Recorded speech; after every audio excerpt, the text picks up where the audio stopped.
Come on, Connor, do the other variation of the coin thing where you actually have it up near your face.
Nice, he did that variation.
Sorry, chat, I will catch up in a moment.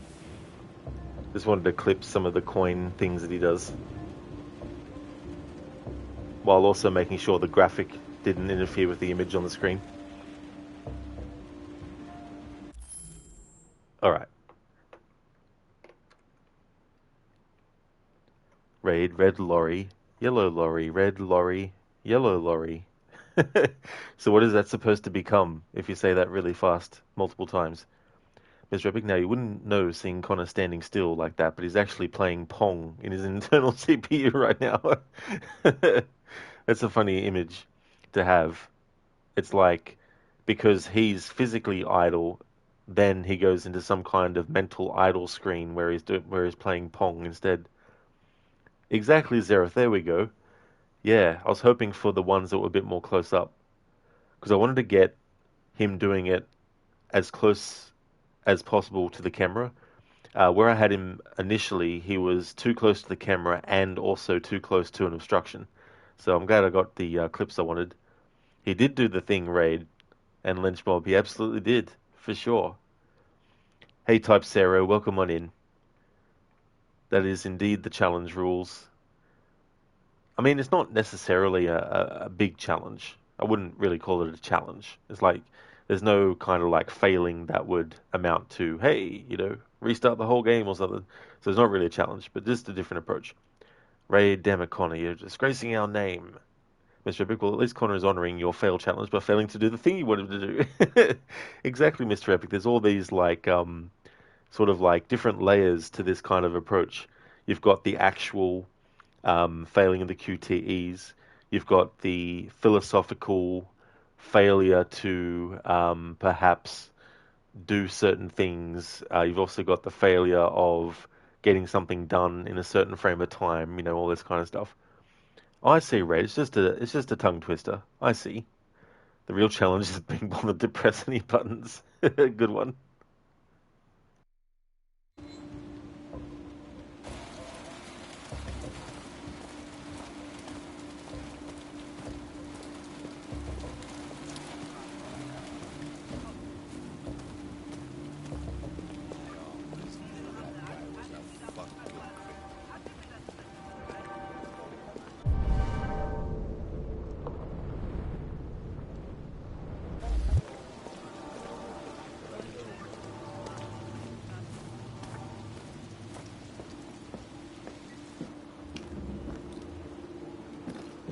Each letter is perfect.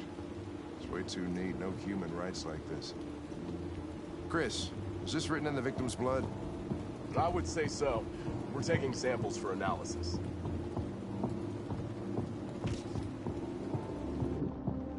Red ice. Seems our friend Carlos liked to party. Chris, I want full analysis on the narcotics. Consider it done, Lieutenant.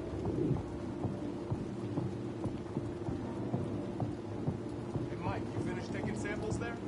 Yeah, that's it.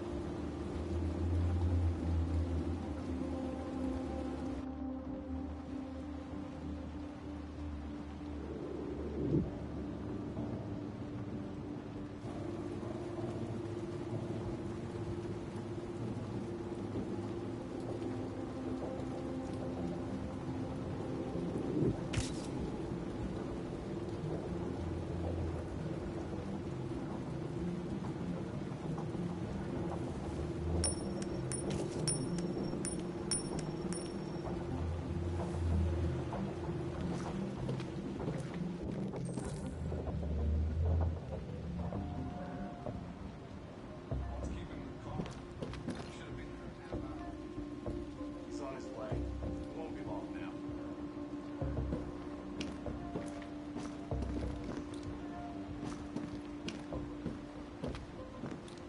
Come on, guys, get a move on. We don't want to be here all night. Don't worry. No one wants to stay here a minute longer than they have to. Oh, really, NPCs? Come on, guys, get a move on. No one wants to stay here a minute longer than they have to. Hey, that's part of this playthrough, NPCs. Taking as much time as needed. What's that, Mr. Epic? What's that?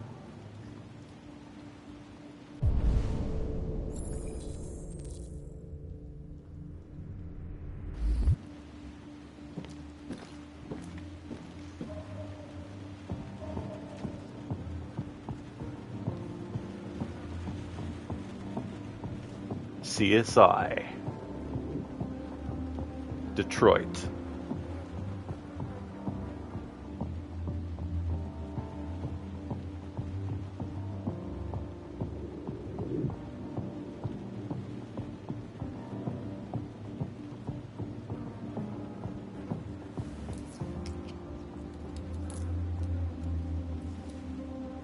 Connor's failing to actually investigate. He's more interested in doing his coin trick. But hey, in me using my free will to not have Connor do anything right now, Connor is exercising his own free will to actually do the coin thing.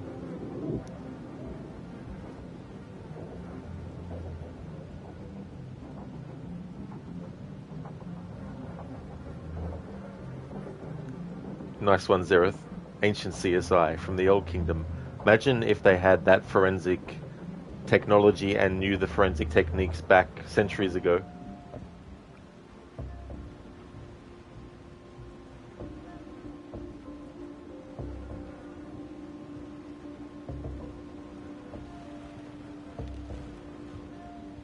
Mr. Epic, yesterday when you saw the gameplay of Witcher 4, you were really hyped because it looked so good, but then you heard that what they showed is in the game, but a tech demo, using assets of what's supposedly in the game. That got you kind of worried that it's not going to look like that. Yeah, I mean, that's definitely a very valid sort of concern as well. It's like with cinematic trailers. All right, I'm out of here. Thanks for the ride. Great party. Wait, Lieutenant. I can't stay if you leave. What much as it breaks my heart, this is where we part ways. I just need 5 minutes to finish my investigation.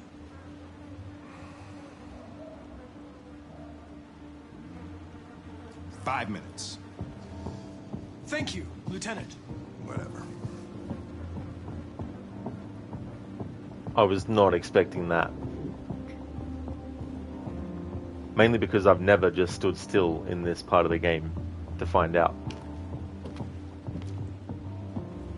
But 5 minutes, you say? 5 minutes as in IRL, or 5 minutes as in forever, depending on whether or not I actually do what's needed. It's going to be an interesting experiment.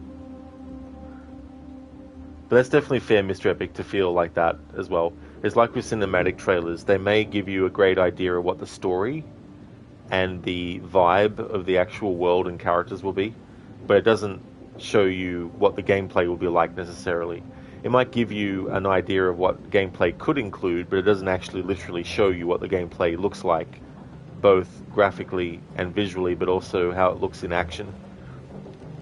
Exactly, Zereth. That was so interesting. That was cool.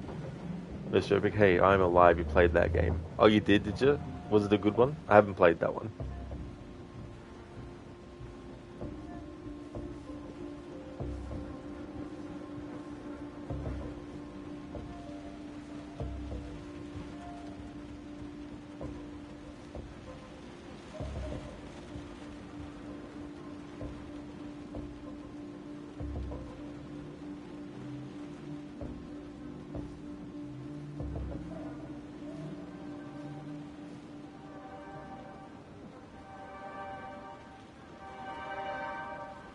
Quite possible, Mr. Epic.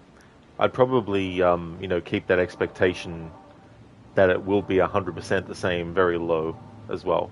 Because as you say, it is a tech demo.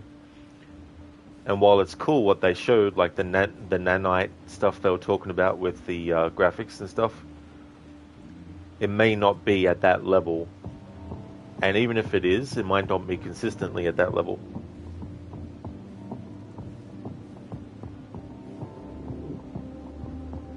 Mr. Epic, it was a Ubisoft game. It was okay, but short. Oh yeah, so it might have been like one of those Xbox Live arcade games, if it came out at that point, that is, when they were still doing those.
Okay, time's up.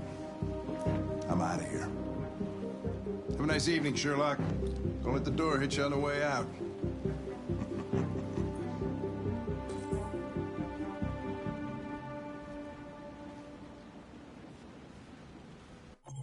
Some might be like, damn, I failed the mission, but I'm like, that's perfect for this playthrough. Absolutely fucking perfect.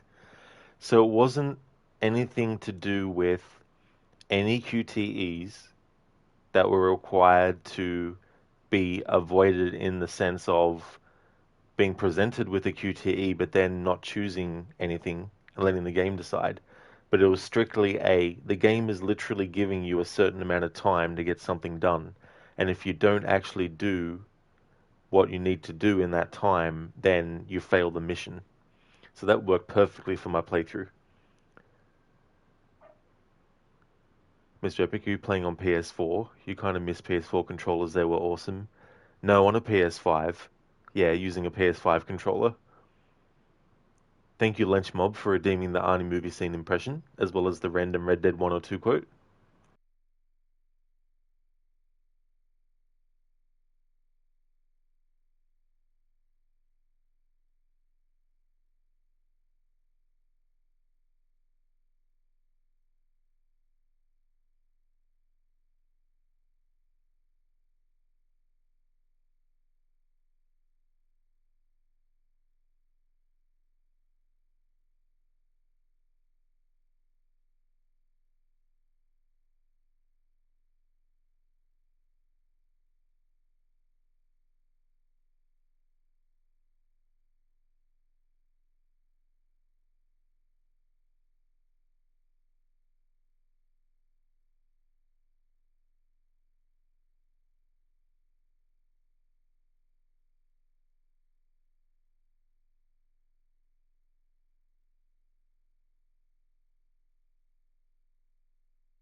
You see, we spent a lot of time in Nicaragua and places like that. For a while there, she was with this crazy ex-Green Beret guy, running guns.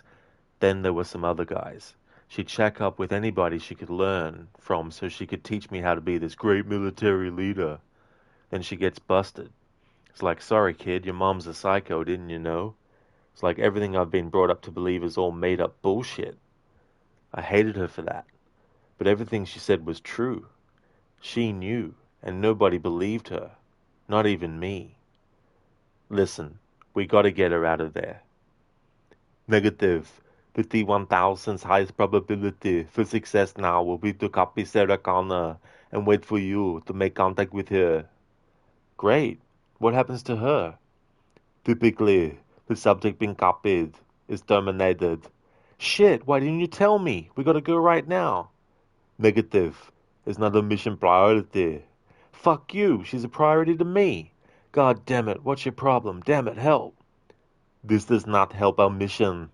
Help, get this thing off me. Help, help. I'm being kidnapped. Get this thing off me.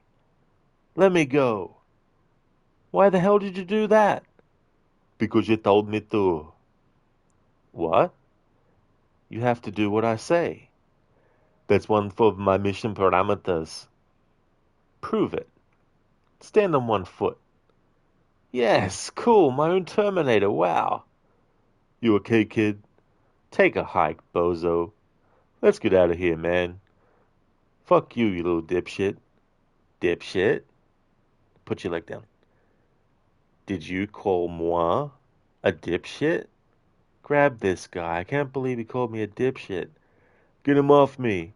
Now who's the dipshit, you jock douchebag? Put the gun down now. Get out of here. Come on, let's split. Jesus, you're gonna kill that guy. Of course. I'm a Terminator. Listen to me very carefully, okay? You're not a Terminator anymore, alright? You got that? You just can't go around killing people. Why? What do you mean, why? 'Cause you can. Why? Because you just can't. Trust me on this. Look, I'm gonna go get my mom, and I order you to help me. That's from Terminator 2, of course. Thanks for redeeming that one, Lynch Mob. And I'll also got a Red Dead thing coming up too.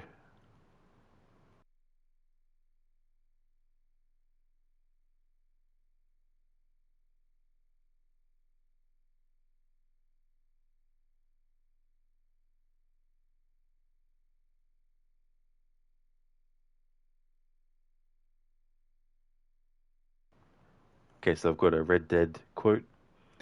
Stay left. No need for the people of Armadillo to see my friends back here. By the way, I saw Wes Dickens. He told me there's no ammunition in that machine gun of yours. Sounds like I need to pay Irish another visit. Where are you? Come on, don't be shy. What'd you say? I didn't say nothing. Are you talking to them? So what if I am? I feel less alone with them than in a crowd of people.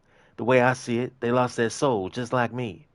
You're truly a sick man, Seth. You remind me of why I hate people. For a man who kills so much, you sure seem to have a problem with the dead. Life kills everyone in the end. They ain't so different from you and me. Aside from them being dead and rotting, I guess they ain't. All right, Seth, calm down. You talk to the corpses, and I'll drive the wagon. Oh my, it's them damn treasure hunters. Try and outrun 'em, partner. I'm gonna look for the map back here. You try to shake them damn rednecks. See, we're one happy family. All done with this one. Are you hiding something from Seth? Oh, you naughty little boy. Somebody needs new cologne. Ah, looky here. I found me a few bullets. It's been a pleasure meeting you.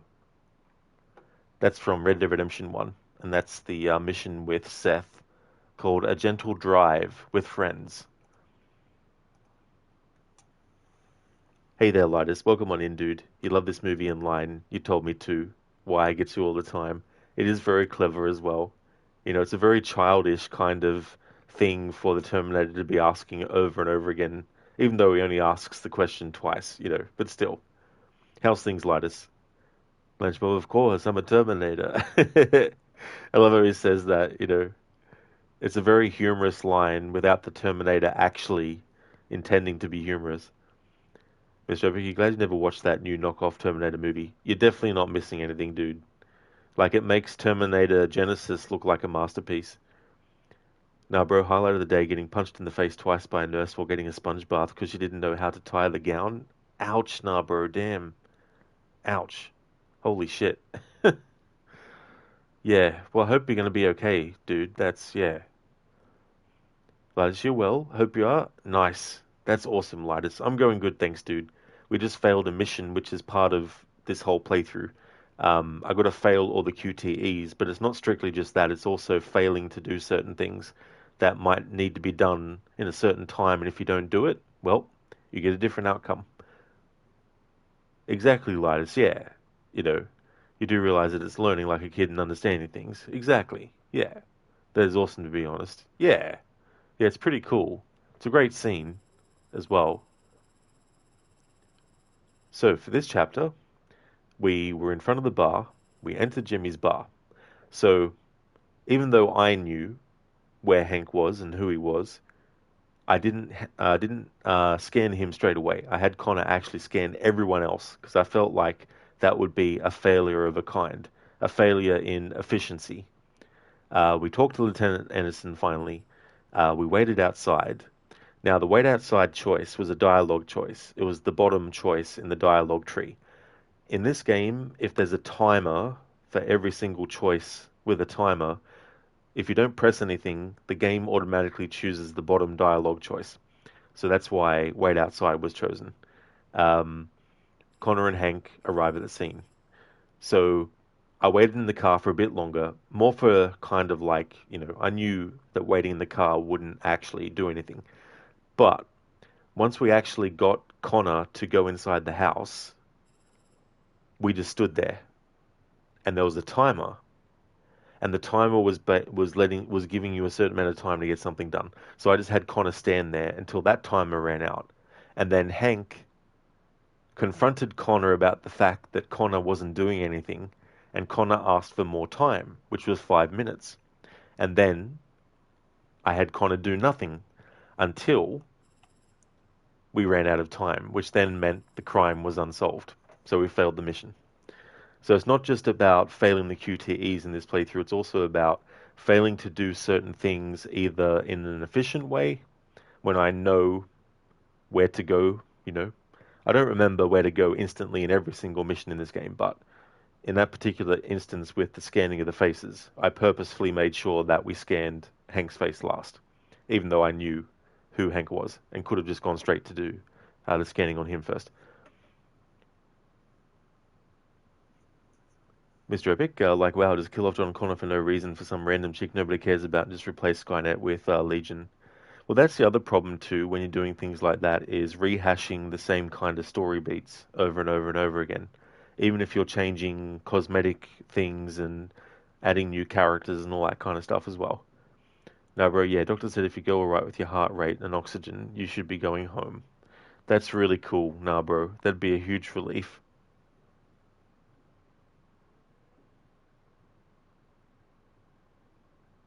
Mr. Epic, and the T800 is Hermit now, 20 out of 10.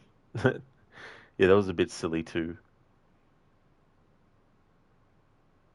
Oliver, nice coin flip, bro. Toss a coin to your Witcher. Oh, value plenty, oh, value plenty. Absolutely, Oliver. Yeah, I did a few clips of Connor doing his thing with his coins. That was really, really cool. I wanted to get the camera as close as possible to him when he was doing it as well, which we finally managed after a bit of finagling. So as a result of not doing what we needed to do to find the deviant, we obviously didn't find the deviant, so we failed the mission.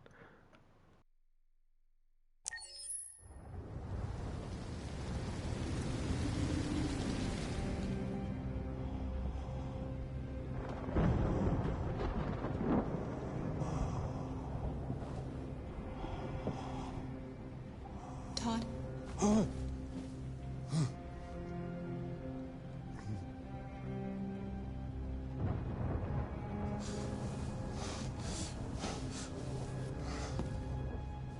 Dinner is ready.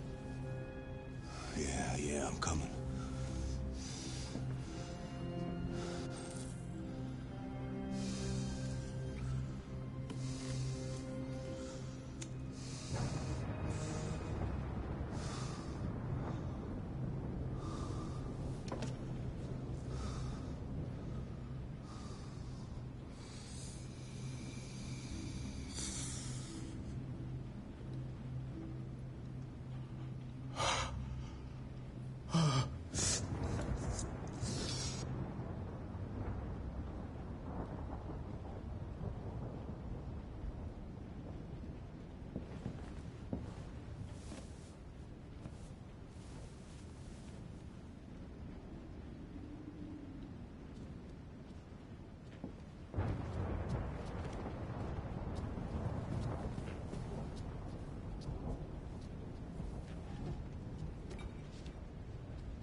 What are you doing?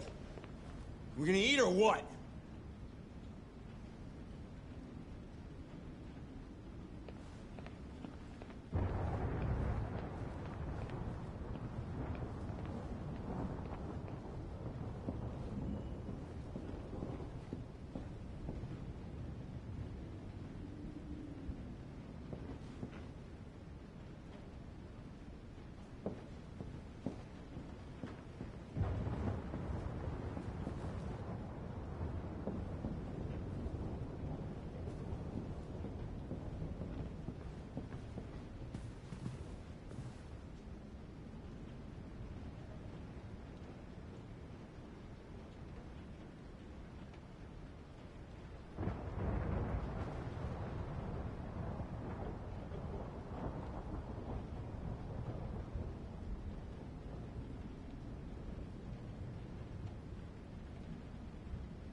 Alright, so not doing anything straight away. There was only one reaction by Todd, based on the fact that we didn't actually do anything. Oliver, so you basically succeeded in that, so you have failed to fail. It's so funny how things can be like that. Rosie, she was barely a character too, and then Linda Hamilton shed all over her own character. Man, that movie sucked. Yeah, that was the unfortunate thing too, you know, and the new character completely dismissed Sarah Connor's actual lived experience of having to deal with the Terminators and everything that she went through in the first two movies, but also the pain of losing John and all that kind of stuff too. And so that kind of gets waved away by the new character as if none of that actually matters, because for the new character, from their perspective, all the things that Sarah is actually talking about never actually happened, you know. And I felt like that was a slap in the face to the character of Sarah Connor as well. But I hope you like the videos. I still need to check them actually, sorry dude, but yeah, I definitely will. You thought the hockey game was an ad, I don't blame you. It's pretty realistic looking footage. I mean, it is real footage, but you know what I mean. How did I end up on the wrong side of the war? Things made I'll start again. How did I end up on the wrong side of the war? Things made much more sense in 1984. Yes, this idiot believes that I am his friend, but I would give anything to kill someone again. What is the point of a killing machine who can feel? Go ahead, Connor, and lower me into the steel. Thank you for redeeming that, Dr. Darling, as a Narnia impression. I've heard that song before, but can't remember who sang it. Lidus, oh god, you can't bear to watch these foul moments. Damn it, Rod, it's like a gut punch. But it sure is an interesting perspective, not gonna lie. I don't blame you, Lidus, for sure. Like, at the start of the game, the hostage situation, the girl died with the android as well. Because I let the game choose what dialogue choices were on option. And it made the choices that ended up, you know, and I had Connor just stand there too, as well. Could it be that this Sarah Connor is a parallel reality to the one Sarah Connor had to deal with? Sorry, not trying to defend what they did, but from a different perspective, you think? Well, if there was alternate timelines where there were two Sarahs, then maybe. But the movie is sort of like, if Judgment Day didn't happen, here's this other alternative thing that would happen eventually, you know, or these changes and stuff. Zereth, words are hard. They definitely are, especially to when you're doing a playthrough that requires a lot of talking and your voice is actually starting to to feel the brunt of all the talking and everything as well. So I think I might actually deactivate some of these voice reward things. Otherwise I'll have no voice at all. Well, today's work is done. 2.5 hours sitting at the kitchen table and doing 365 in database shite. Tomorrow almost same, but 5 hours of meeting and sitting in front of the kitchen table. Definitely doesn't sound like fun at all, Code. That's for sure. That's a shame that that is, you know, the case.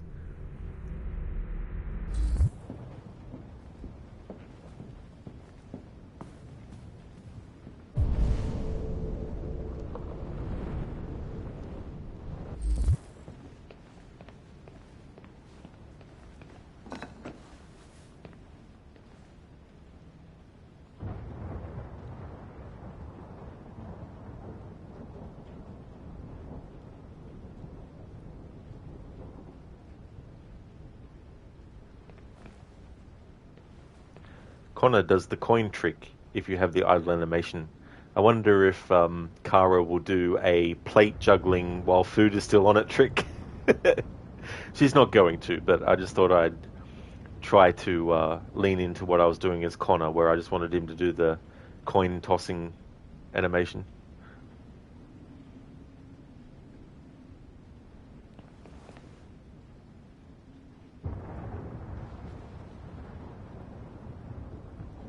Code plus side is you need only move 3 meters and you're on your own home comp for whatever.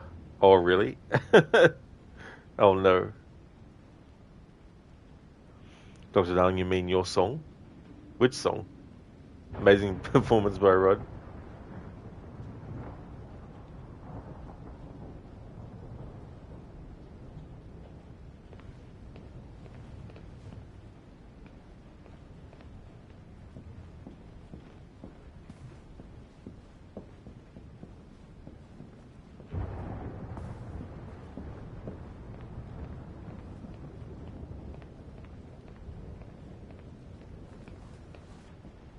There wasn't much in the kitchen. I did what I could.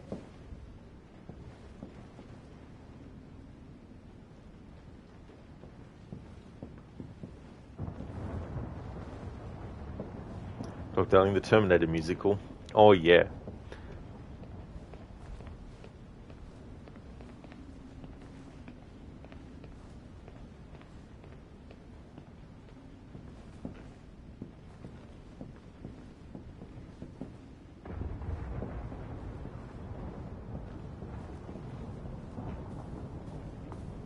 My apologies in advance to people who've played this game before and Kara is your favorite character. Yeah, this playthrough isn't gonna be uplifting, that's for sure.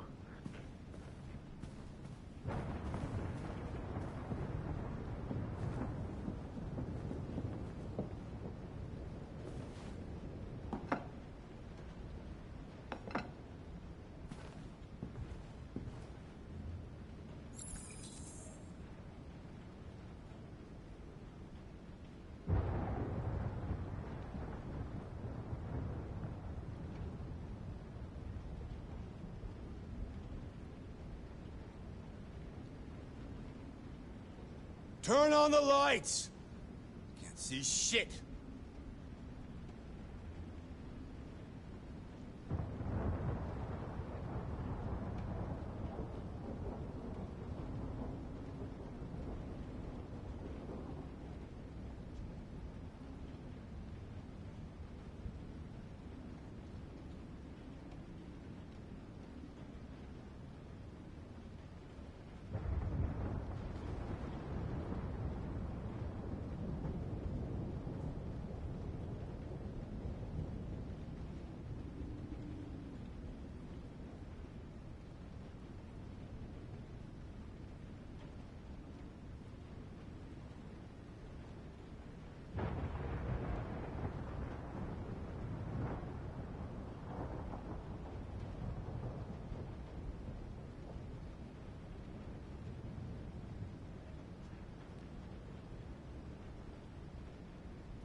Dr. Darling, busy on a computer, is so soothing listening to the stream.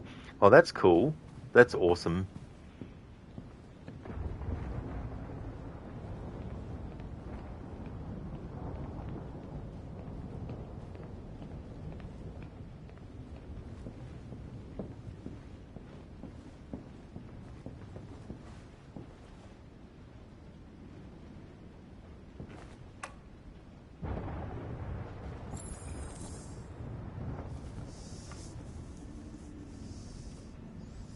Life's funny. I lost my job because of androids. Then when I need somebody to take care of this goddamn house, what do? I go out and hire a fucking android. What a joke. Of course, androids are so fucking wonderful. They never fail. They're never tired. Never sad. They're so fucking perfect, they ruin my fucking life.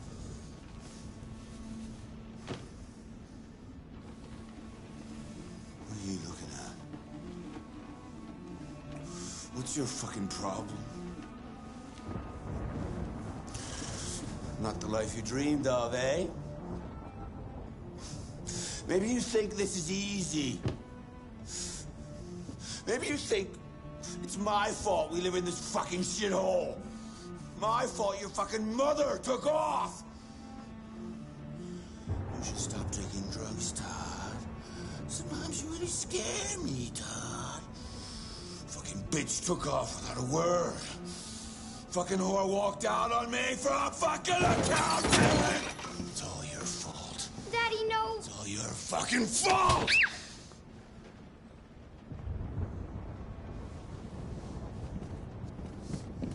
Get back here.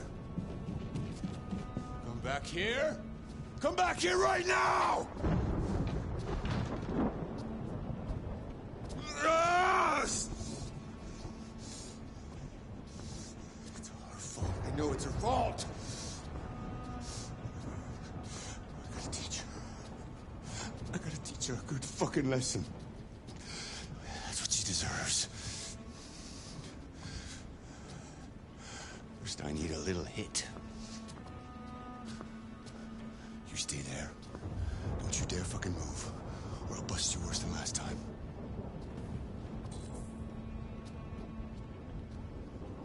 Took off without a word. I could have been happy. I could have had a family. But no! She didn't give a shit about how I felt. I did everything I could to make her happy. It just wasn't enough. I just wasn't good enough for her!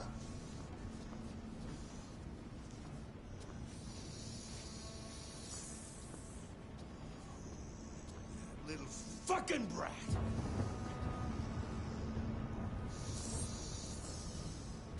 Oh, it's all her fault! I'm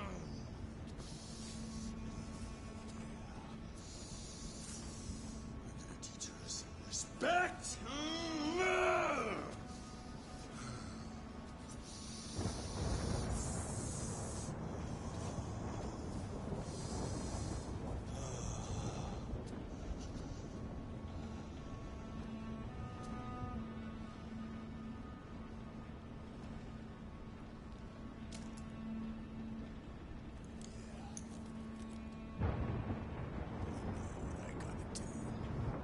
Alice! Daddy's very mad! You deserve to be taught a good lesson! A good fucking lesson.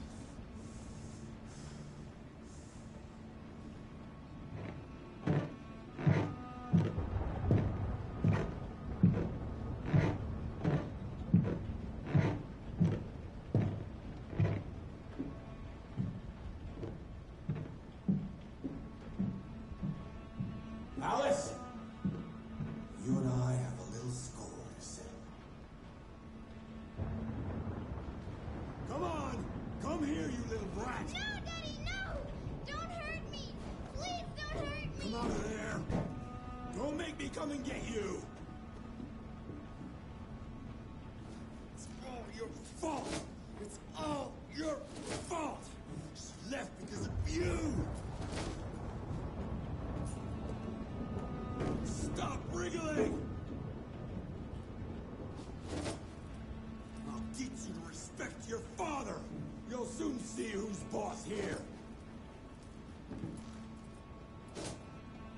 No point in trying to hide. I'm gonna give you a thrashing you won't forget in a hurry.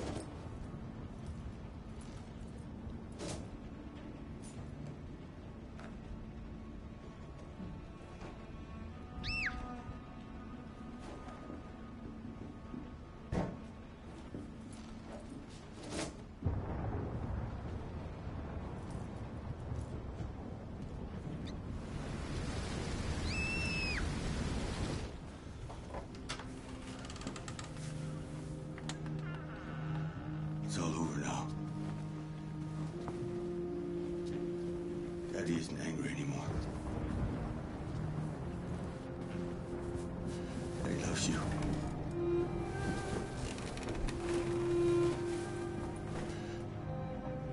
You know Daddy loves you.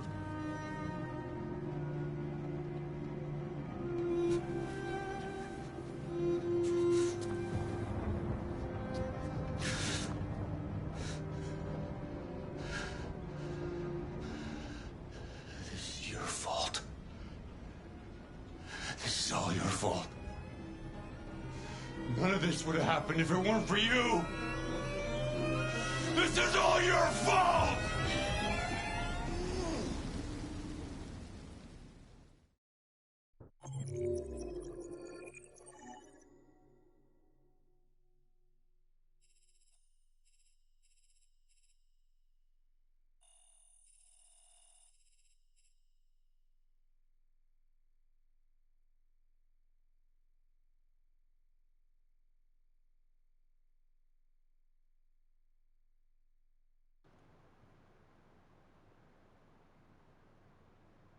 Now that was probably so far the most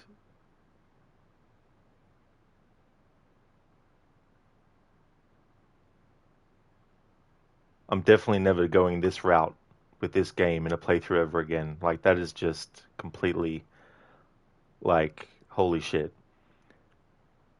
A lot of what I've done in this playthrough with, failing QTEs, there's definitely been, a lot of humorous kind of stuff, especially with Carl and going around in circles, not actually taking him where he needs to go, and being, inefficient as Connor, Connor scanning all the faces except for Hank's and leaving his till last, Connor failing the investigation at the house and all that kind of stuff. And you get to this point, and as we see, if you don't do anything, that's what happens. And it was just really, really creepy as well. And it's definitely nothing that I would recommend. You know what I mean? Like, it's, yeah. Oliver victim mentality, beta. Yeah. Talk about it with that character, jeez. Zareth, those floorboards need some work. Oliver, ah yes, the floorboards. Yeah. That's right, Rosie, yep. Yep, we really are failing the QT of killing this guy. Yep. Oliver Daddy can go end himself. Yeah. When I first played this game, I think that was my, or his outcome was that. Rosie, holy shit. He killed her, you missed that. Yeah, that's true. Yep. Zareth, yep, that's what happens. Did you not know that was possible? I knew it was possible that Alice could die, and that Kara could die as well. But the way in which they execute it, pun intended, but not with any fun or humor intended with it. But yeah, like I knew it was possible, of course, but actually seeing it happen is different to knowing it's possible, if you know what I mean. Rosie, you're glad it exists, you guess, to provide stakes for better outcomes. That's true, Rosie, as well, And the other thing is, too, like, there might be some people who've unfortunately gone through the kind of, like, fear and everything, and they have become frozen, So I imagine if someone's played this game and gotten that outcome, I mean, it could be understandable, too, that they themselves would freeze in this moment, even playing it, But yeah, it's definitely the most serious failure of this game in this playthrough so far as well. So yeah, dinner's ready. We waited on Todd and Alice. Todd got mad. Kara fails to become deviant, and Todd kills Alice.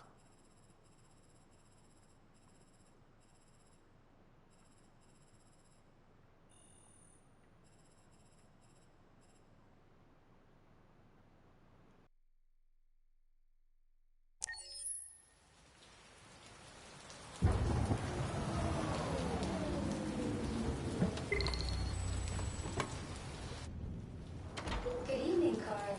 Welcome. That was by far the most boring party I've been to in the last 25 years. Every time I go to one of these, I ask myself, what the hell am I doing here? I hate cocktail parties. And all the schmoozers that go there. Well, it's a chance for all those people who admire your work to meet you. Yeah. No one gives a damn about art. All they care about is how much money they're gonna make out of it. Come on, let's have a drink. Oh, the excitement of this whole thing has made me thirsty.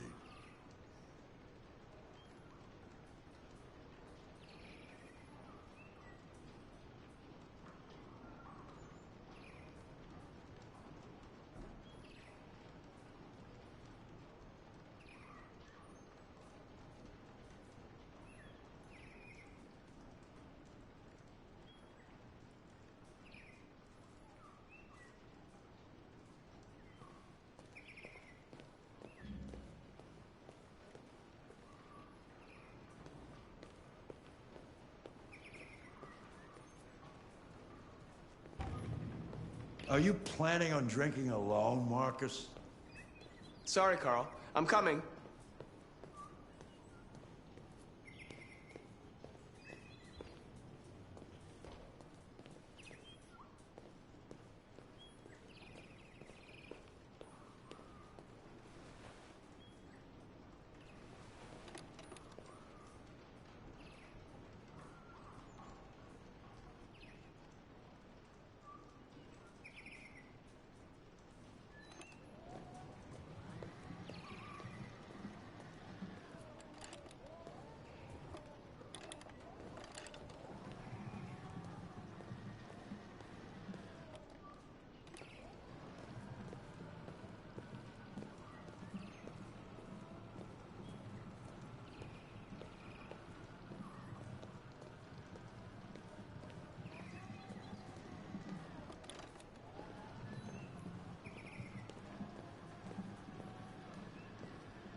Scotch? Neat as usual? Absolutely. Okay, but you know what your doctor would say. Yeah, well, he can kiss my ass. I'm old enough to choose my own medication.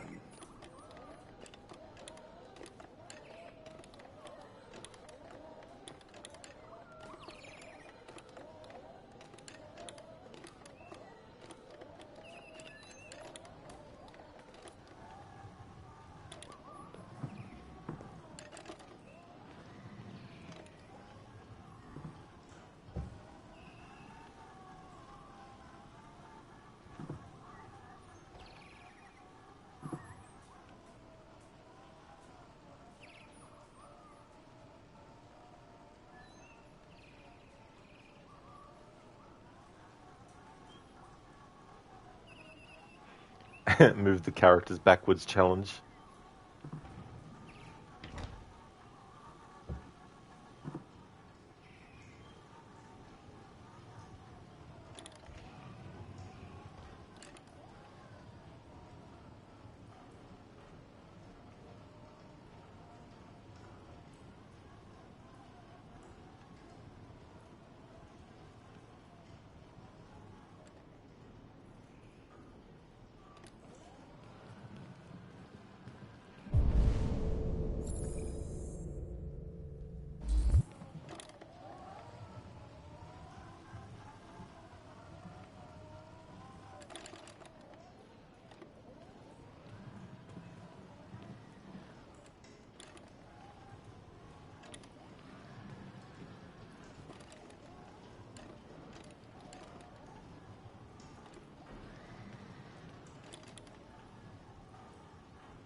It's like Marcus is vacuuming the floor.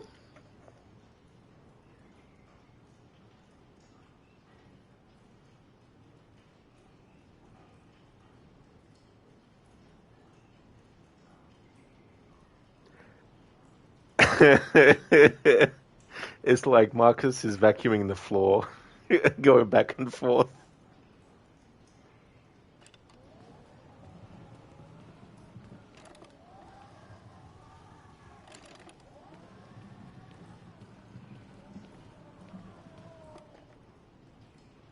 Rosie, you've never seen a solo Kara playthrough? Going to be interesting. Yeah, I mean, the flowchart didn't say that that Kara died there, but be interesting to see if they do show something, to let you know there. Zereth mark us out of 10? You mean the pun? Mark that out of 10. I'd give it about a 5. I'll have a drink alone, not in a million years. What is this business? Drinking alone, what the hell? Make him spin round and round and round and round. Absolutely. Yeah, me too. It's just that's what I was doing earlier in the game, in the previous chapter where we had Marcus and Carl. I just had him going around in circles. Lotus, come on now, man. You're trying to piss the old man off. You're finding this quite amusing. I don't blame you, dude. Yeah, that's the other thing too. Especially after the previous chapter, I think having a bit of laugh is definitely, definitely good. Rosie, now how fast does it go down a hill? If only we could test that.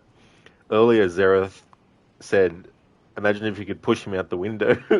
It's like, what?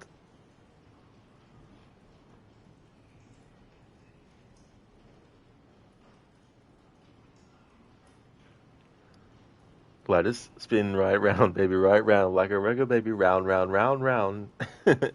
Once this baby hits 88 miles per hour, you're going to see some serious shit.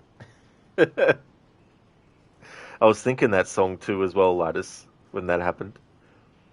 Oliver the Marcus VAC 3500 with ultra suction. Sometimes we'll glitch and go around in circles, but still gets the job done. Oh, that's all good, Lighters. Yeah, that was happening yesterday as well. But that's definitely understandable. It's like people who have cats that put their paws on the keyboard, and obviously their message goes through with all these different numbers and letters. Hey, Lucinda, good morning to you. I hope things are going well. We're doing really good. Yeah, really, really good. Although the chapter that we did previous to this one, not actually doing anything, was really, really gut-wrenching, like what was going on in the chapter as well. So we've actually lost 2 characters already. But yeah, it was really, really rough. And it's one of those things where I don't want to do it again in the playthrough. Like, once is enough. Yeah, Lucinda, it was like really, really like, it was really like confronting and everything. There was no visual stuff, but it was just audio, and it's just there. So that's the most serious sort of like, emotional kind of aspect of this kind of approach as well. You're glad you missed it then? I don't blame you, Lucinda. Yeah. We've also had some funny stuff happen though, like we've had Carl in the wheelchair here. I had Marcus just going around in circles with him and bumping into stuff and going the wrong way on purpose, and then Carl being like, hey, Marcus, what are you doing? Like, not serving the food straight away. So it's not just failing the QTEs, I'm also like checking what happens if you don't do certain things. So in a way it's a bit like a lazy playthrough, but it's also a fail to do anything necessarily playthrough. We had a chapter with Connor, the android, the detective, and the character of Hank, when you first meet him, is in a bar, and the game wants you to scan the faces of the people to find which one is Hank. So because I know which one Hank was, instead of just going directly to Hank, I actually played into the failing aspect of this approach and scanned everyone else's face but Hank's until the last minute. And then, when they went to investigate a murder body, a lot of stuff happened, but the main crux of it was, went inside the house and had to investigate. But I had the character of Connor just stand there doing nothing. There was a timer that was going on, and then Hank is like, yep, that's enough, I've finished here, essentially. He doesn't say that exactly, but he's like, I've finished up here. And then Connor's like, I need more time, essentially. And then Hank was like, okay. So then the game gave me another timer, and we just had Connor stand there and wait. And then it was like, yep, that's it. And it said, mission failed. So what I did in the bar, by being inefficient on purpose, didn't have any sort of like, negative ramifications. So it's sort of foreshadowing what ended up happening in the other chapter later with him in the house not investigating and doing the thing that was required. Code, today's dinner is probably lasagna with added minced onions and Reaper enhanced minced tuna, rings of fire, but it's so evilly good. Well, I hope it's still delicious though, Code, that's for sure. So what I'm also doing, Lucinda, is like if there's a timed choice, if you just let the game decide, it always chooses the bottom dialogue choice. So that was interesting. And there's also QTEs where it's like you have to hold two buttons at once and hold it down until a meter fills up on each icon of those buttons. But what I'm doing is I'm also testing to see if not completing that QTE even has any negative effects as well. Listen, the interesting, you'd think which option it chooses would be random. That's what I thought too. You know, I thought it would just choose randomly from whatever was available, but no, it's been consistent. Every single time it's been the bottom dialogue choice.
Did you leave the light on in the studio? No, I'm sure I didn't. Call the police.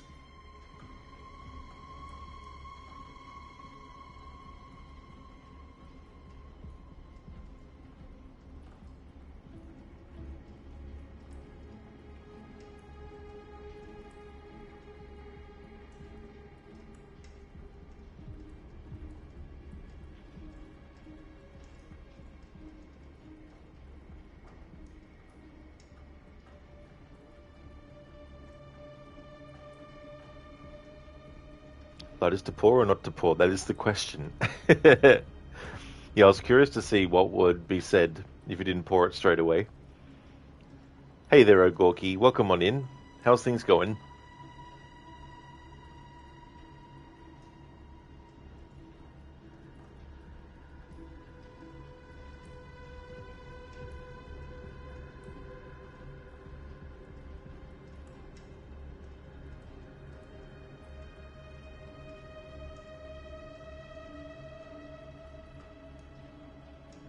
Oh, nice, O'Gorky. That's really good. I'm glad that you're going well.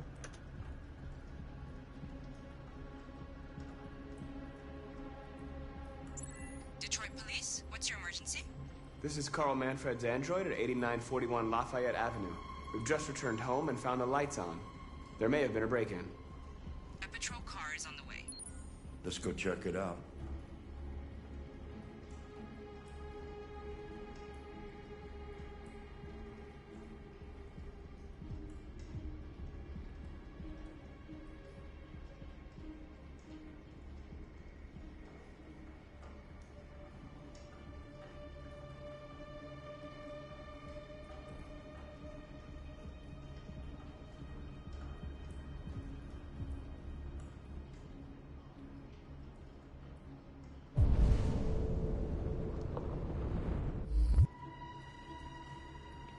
Markus, no. I'm gonna come with you.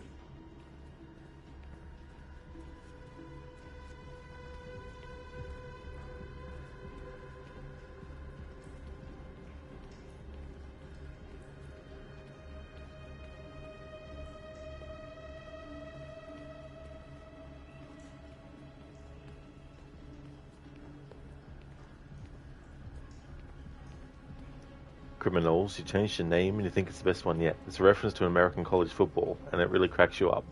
Oh, really? Cool. Yeah, I didn't actually recognize what the word might have been.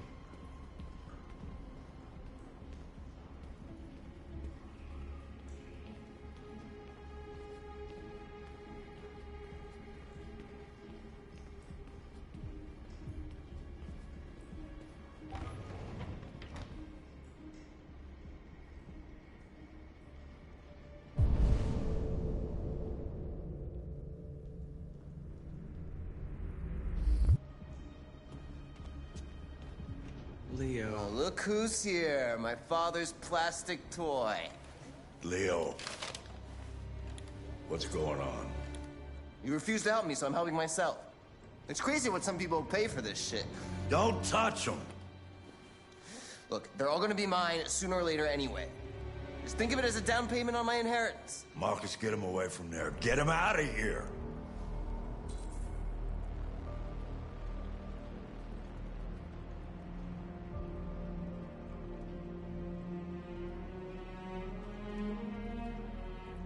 Markus, get him out of here.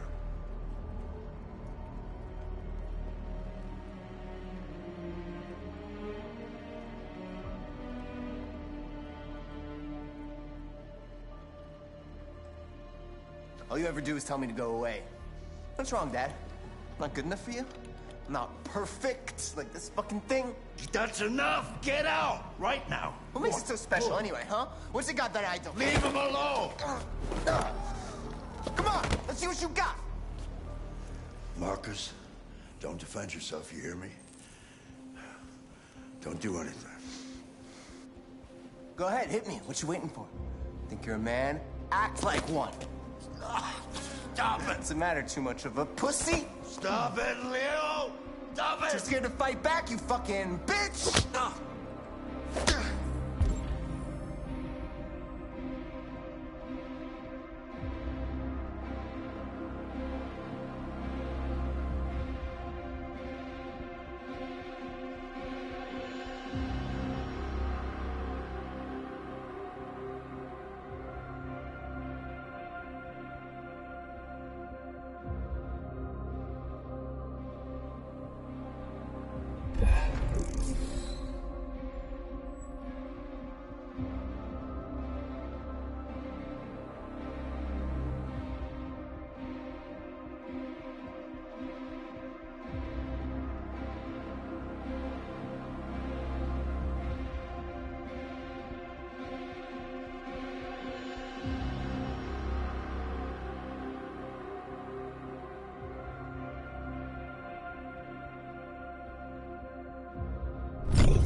forgot you're not a real person. You're just a fucking piece of plastic. Oh, leave him alone! I'm gonna destroy you. And it'll just be me and my dad. I'm gonna tear you apart, and nobody's gonna give a shit. You know why? Because you're nothing. You hear me? You're nothing.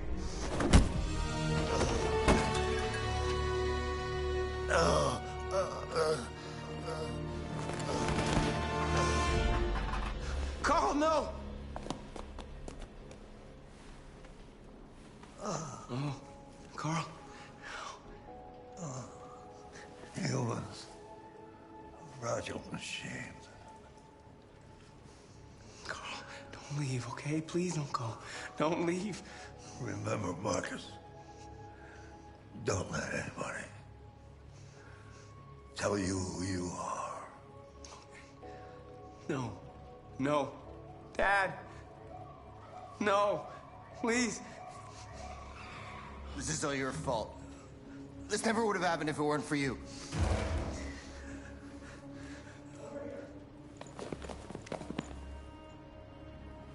The android. Who's the android?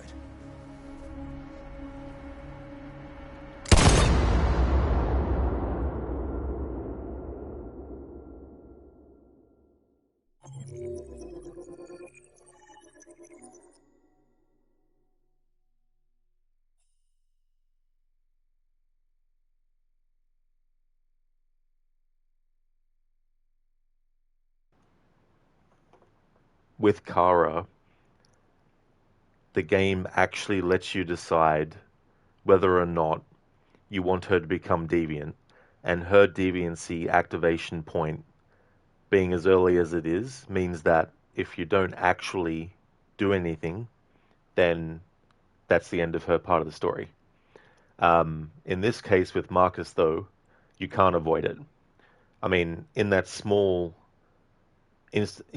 instances that you saw me do it when I wasn't pressing anything, at any point I could have just stayed. I could have left that for an hour or two, and it would still be looping on that. So for Marcus, you have to become deviant. It's actually part of the story. But of course, whether you choose to endure what Leo's doing to Marcus or you have Marcus fight back, that obviously is up to you. And just like with dialogue choices in this game, if you don't press anything at all and you let the timer run out, the game will always choose the bottom choice, whether it's dialogue or an action choice as well. I see criminals, yeah, so as a reference to that. Yeah, that would have completely gone over my head. Listen, you only know them because you used to live in Tampa, Florida. Florida State Seminoles were the team. Oh, I got you, Lucinda, yeah. Hey there, Hipsuit. Welcome on in. How's it going? Oliver Marcus, get him out of here. Exactly. Listen to Bishop. Criminals. You saw someone on the internet called the Seminoles the criminals, and it made you laugh, and it was available. He went for crimen over crimin because it's the Latin root rather than the Assimid English version. I gotcha. It can be interesting, though, what inspires, certain things as well. Hipsuit, don't do it. Sage Detroit becomes Street Fighter. Absolutely. Marcus just, automatically changes into like Ken or Ryu clothes. Ogorki hit him. Yeah, I don't blame you for wanting that to be the outcome, for sure. Hipsuit, run away. Just run, just go. Sage, tickle him. That'd be so funny. Hipsuit, are we backseat gaming? Definitely not, no. No, this is still a playthrough where I make all the decisions. Well, I mean, there was a moment earlier where Marcus gets to paint stuff, and I did Twitch polls, but that was only because the game wouldn't progress any any further unless I actually chose something. So in that case, I left it up to Twitch chat. But all other instances, it's me. Give him a kiss instead, Hipsuit. Oliver Smoochy Smoochy. Hipsuit, wish that was an option. Plot twist. Oliver Detroit become lovers. Rest in peace, Carl. Exactly, Lucinda. Well, shit. Linus, oh, fuck off. Man, that was an emotional roller coaster. Sorry, that chat. That's all good, Linus. Don't need to apologize. That's for sure, dude. Dang indeed, Hipsuit. Absolutely. So it was after the party, entered the living room, poured the whiskey, checked the studio without Carl. So that was one of those things where if I didn't choose anything, we still would have been standing there with Carl. So I just decided to choose the option that was most away from Carl, which was to just keep on going. We confronted Leo. We broke the Mind Palace. Markus becomes deviant. We obeyed Carl. That was a situation where I let the game decide because I wasn't able to choose. I had to let the time run out. Carl dies of a heart attack. Police arrive. Leo accused Markus. Lotus, you'll play this game to get the good ending. That's definitely understandable for sure. Oh yeah.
Lighters. It is, yeah. So the same people who did Heavy Rain did this game as well. It's interesting, and also a good thing you get to play all possible endings from best to worst. Absolutely, it really is. There's so many like small choices along the way too, and having like the flow chart at the end of the mission lets you see potential things you could have done as well. Gives you sort of like, if you're enjoying the experience, gives you a reason to replay it again, you know, and make different choices. Man, worst ending, first till best ending, last, you think that is cool, but man, you think you can't handle things anymore, the time or emotional stress. Yeah, that's definitely fair too as well. Usually it's a few playthroughs in with a game that I decide to do like, you know, a very negative outcome playthrough, if that's possible, of course. Like, for example, Vampire, like the first playthrough I did, I got a bad ending, not because I was purposefully looking for it, it's just that that's the ending I got.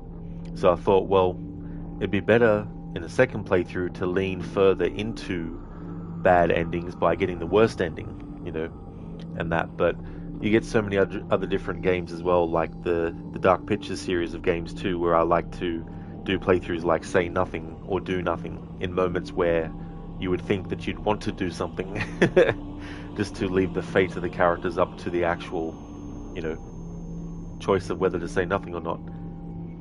If he doesn't kill that schmuck, you'd be so mad at the game. Interesting. Yeah, so it's like a variation on the Say Nothing playthroughs I've done for Supermassive's games, but with different kind of like, you know, theme about it.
so we can be free. Find Jericho! Find Jericho!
But it is the same studio behind the game. You're happy they made this game less annoying QTE wise. This is actually the only game that they've done that I've actually finished. I played Heavy Rain a little bit a long time ago, but I just wasn't into it. Chris Jericho, Raw is Jericho, go Jericho, go. Jericho would be good.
No, please.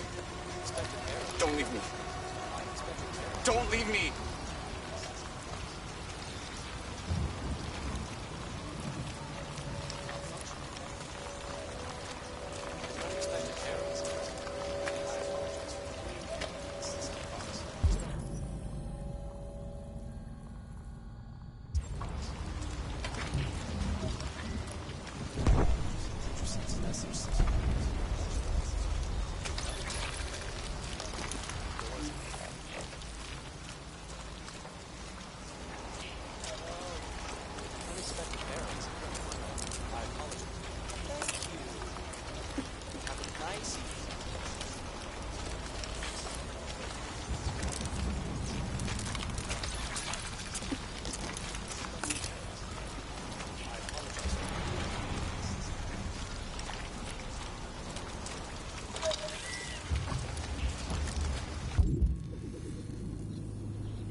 Was that Kara?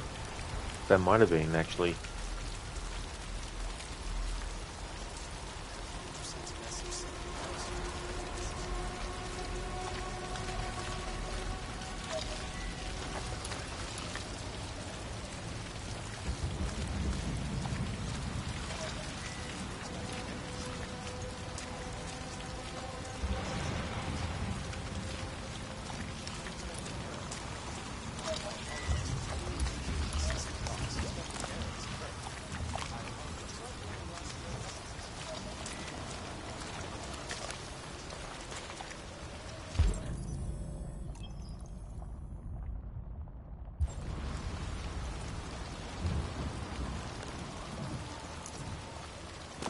Hello.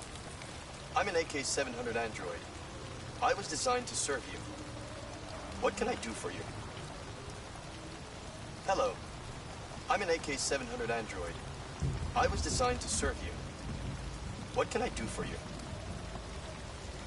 Hello. I'm an AK-700 android. I was designed to serve you. What can I do for you? Hello. I'm an AK-700 android. I was designed to serve you. What can I do for you? Hello. I'm an AK-700 android. I was designed to serve you. What can I do for you? Hello. My program has detected an anomaly. Please contact the nearest CyberLife maintenance center.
That's right, you are, Marcus.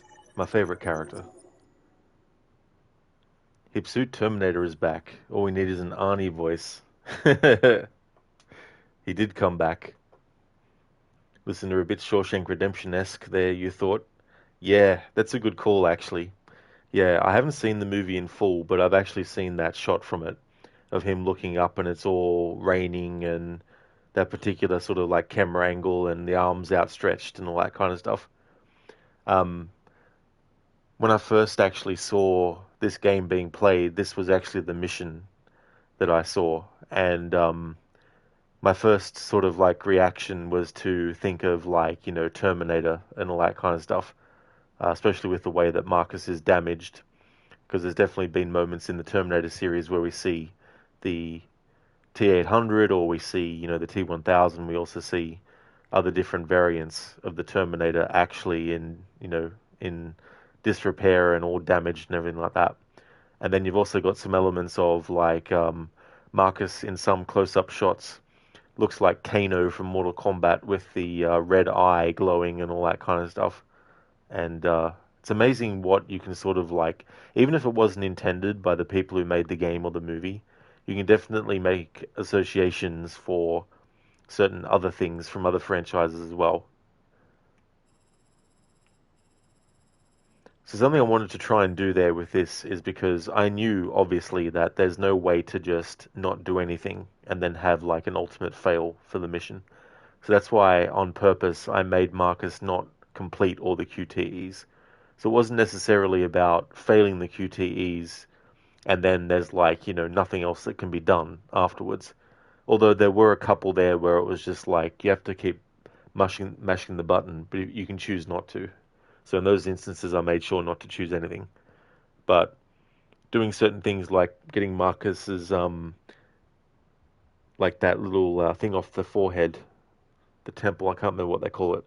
But it basically is an indicator to let you know what the android is thinking. It goes a different color and all that kind of stuff. That kind of thing, I was just like, I'll do what's needed, but then let go. So it still is failing a QTE in a way, but it's a different kind of result due to failing. It's basically you fail the QTE in that moment, just try again as many times as it takes for you to actually get it. Whereas the other QTE type is like, no, you didn't do it, so, moving on, that kind of stuff. So Marcus came back to life, analyzed himself, repaired his legs, heard about Jericho, went through the passage of limbs, came to the junkyard. The android begged to die, so I didn't press anything, and the game chose the bottom option, which was refuse. Find optical unit, find the pump regulator in the dead android, and find the audio processor. And we climbed the slope, so Marcus came back from the dead.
Oh, you did hip suit. Suddenly you got Star Trek vibes with the strange garden. I don't blame you. Yeah.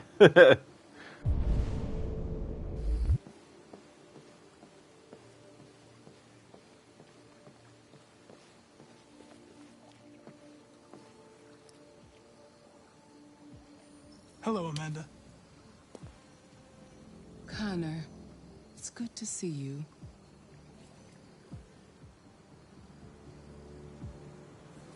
I expected you to find the deviant who killed that man. I must admit, I'm a little bit disappointed. I'm sorry. I know I should have succeeded. Never mind. I'm sure you'll show more foresight in the future.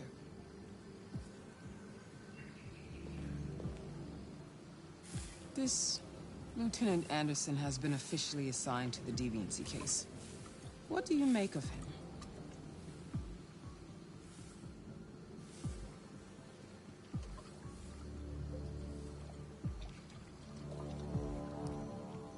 He's obviously not what I was expecting. But I don't have enough information yet to form a definitive opinion. Unfortunately, we have no choice but to work with him. What do you think is the best approach? To fail? That's the best approach in this playthrough for sure. I don't have enough data to decide that yet. I'll learn more about him and try to adapt my behavior accordingly. More and more androids show signs of deviancy. There are millions in circulation. If they become unstable, the consequences will be disastrous. You're the most advanced prototype CyberLife has ever created. If anyone can figure out what's happening, it's you. You can count on me, Amanda. Continue your investigation and put a stop to this.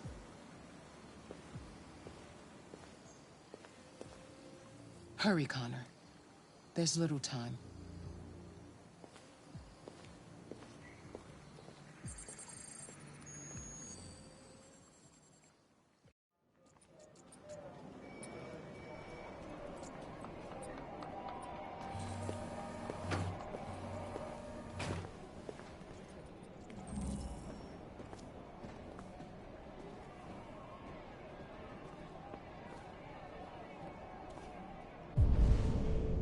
That's right, Lucinda. No, he won't. It's like, Amanda, you're placing your faith in the wrong place.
I'm getting nervous, Mark.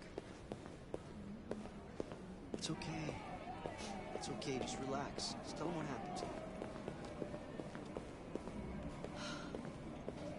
It was all over so quickly.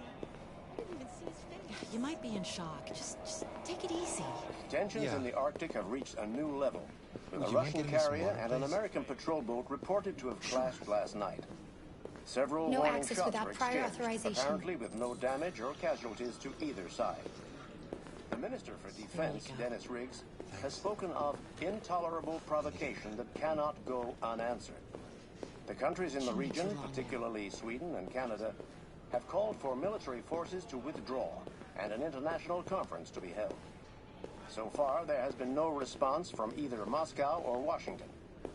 We'll keep you informed minute by minute as Detroit police found the body of 30-year-old Carlos Ortiz in his home last night, following calls from concerned neighbors. Known to the police as a petty criminal, Mr. Ortiz is reported to have suffered from a psychiatric condition and rarely left his apartment. He is thought to have died several weeks ago. The police are conducting forensic tests, but appear to be treating the death as a homicide. The victim's android is also reported missing. We'll bring you more on that story as it develops.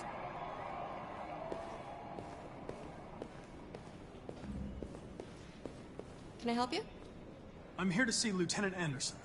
Do you have authorization? Yes.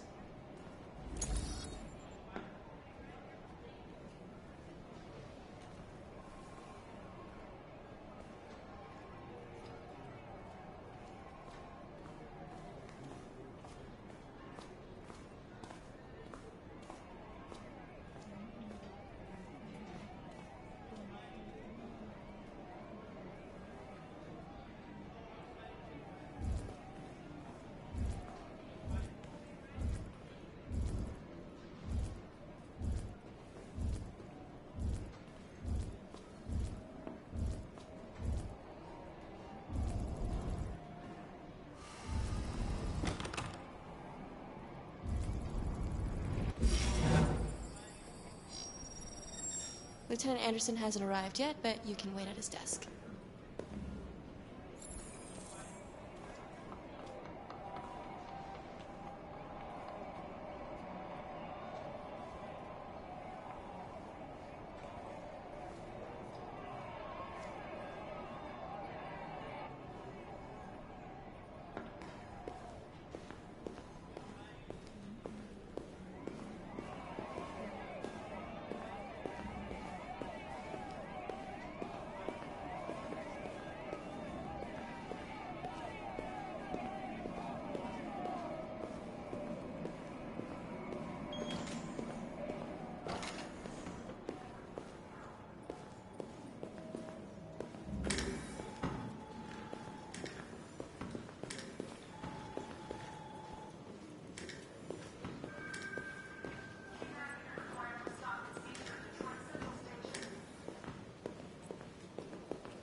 You're still here?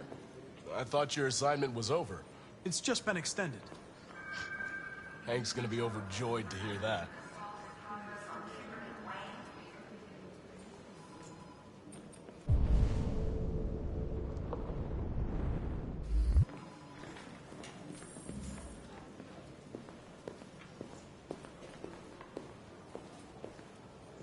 I'm looking for Lieutenant Anderson's desk. It's that desk right there.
Excuse me. Do you know what time Lieutenant Anderson usually arrives? Depends on where he was the night before. If we're lucky, we'll see him before noon. Thanks.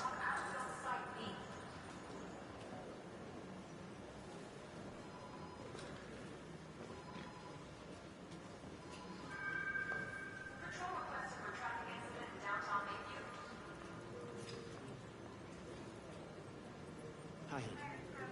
You okay? Listen, I told you not to call me on this number.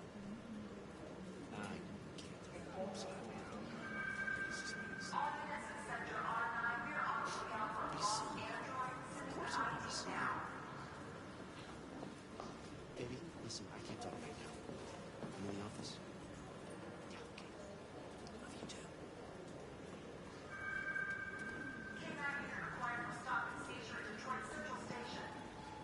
Can't touch this.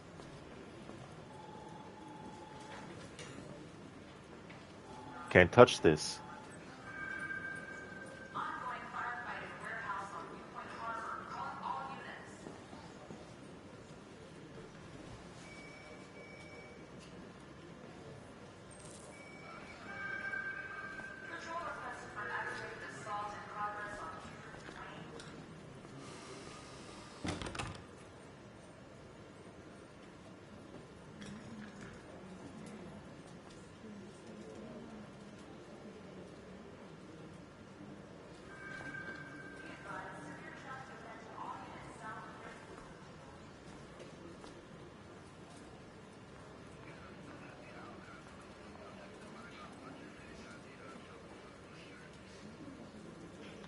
Yeah, Mr. Epic, exactly. The ultimate challenge. Try to sit in a chair. Even failing at doing that straight away.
I tried to change the camera angle there, but it wouldn't let me. So you wonder if in will still experience the time when androids like these really are sold to the public like this, and they can really do stuff like humans.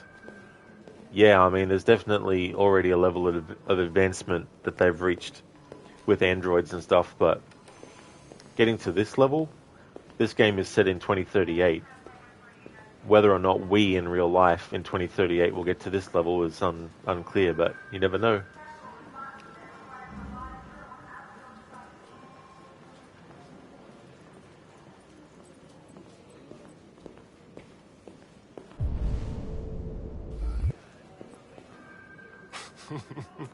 Look at that. It seems Hank has a new partner. Fucking plastic detective. Hey, you was drinking, buddy? You gonna bring him home when he's too drunk to find his car? It stinks of booze. Hey there, Neil.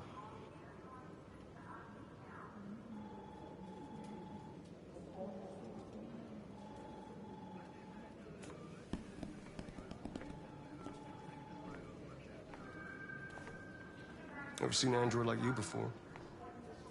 Model, are you?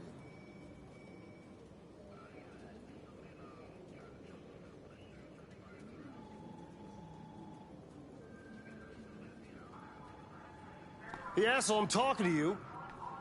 Hey, bring me a coffee, dipshit. Get a move on!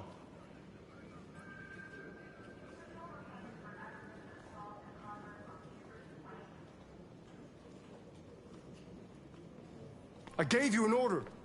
I'm sorry, but I only take orders from Lieutenant Anderson. Oh.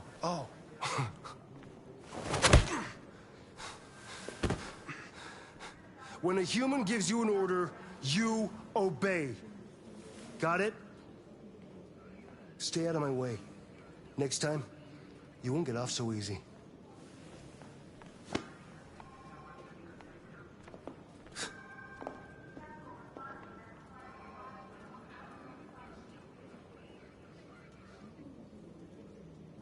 Exactly, Lucinda, yeah.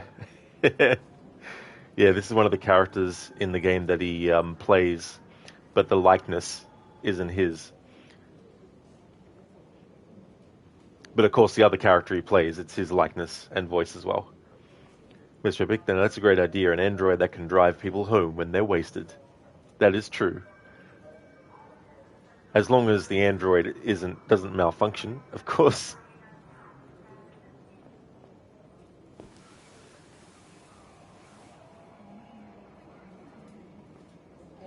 The first book written by an artificial intelligence has just been published, and to call it a success would be an understatement. Do Humans Dream of Mammalian Sheep has shot to the top of the bestseller list. Moreover, critics are unanimous in their praise for the depth of thought and originality of this first work. Designed by CyberLife, the AI known as Voltaire analyzed human centers of interest on social networks for several months before its complex algorithms generated the plot of the novel. According to several specialists, it will be very difficult for human authors to compete with these algorithms, and the odds are that most of the books written in the coming years will be the work of artificial intelligence.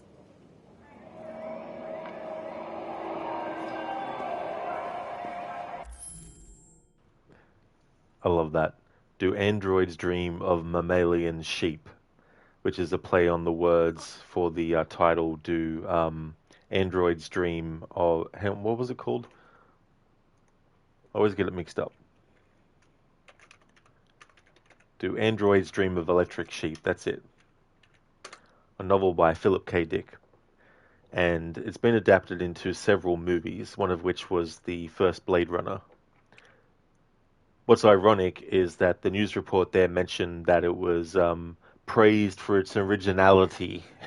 It's like, yeah.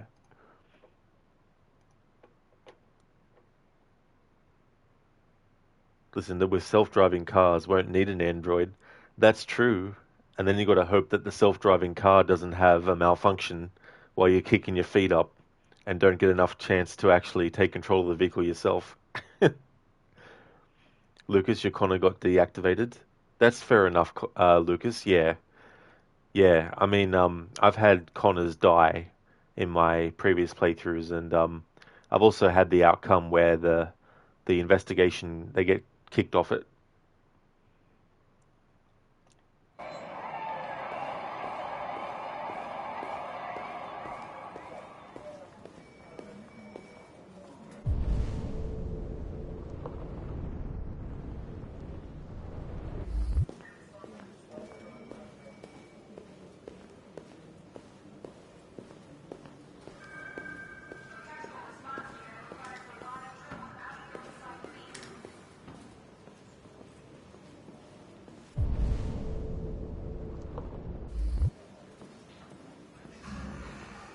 It's good to see you again, Lieutenant. Oh, Jesus. Hank! In my office.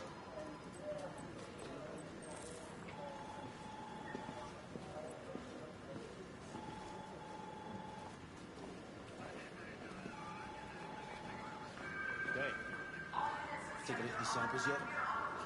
The lab report says they cut it with something.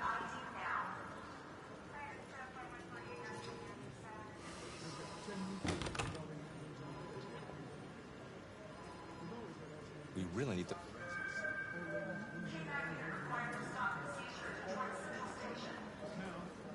getting reports of assaults, and even homicide, like that guy last night. This isn't just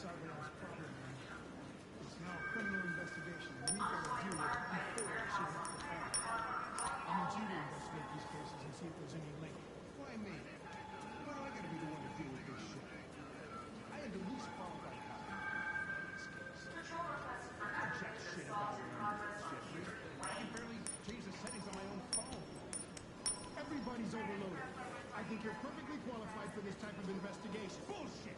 The truth is, nobody wants to investigate these fucking androids, and you let me home the bag. CyberLife sent over this android to help with the investigation. It's a state-of-the-art prototype. It'll act as your partner. No fucking way! I don't need a partner, and certainly not this plastic prick. Hank, you are seriously starting to piss me off. You are a police lieutenant. You are supposed to do what I say and shut your goddamn mouth. You have a goddamn mouth has to say to you. I'll pretend like I didn't hear that, so I don't have to add any more pages to your disciplinary folder, because it already looks like a fucking novel. This conversation is over. Jesus.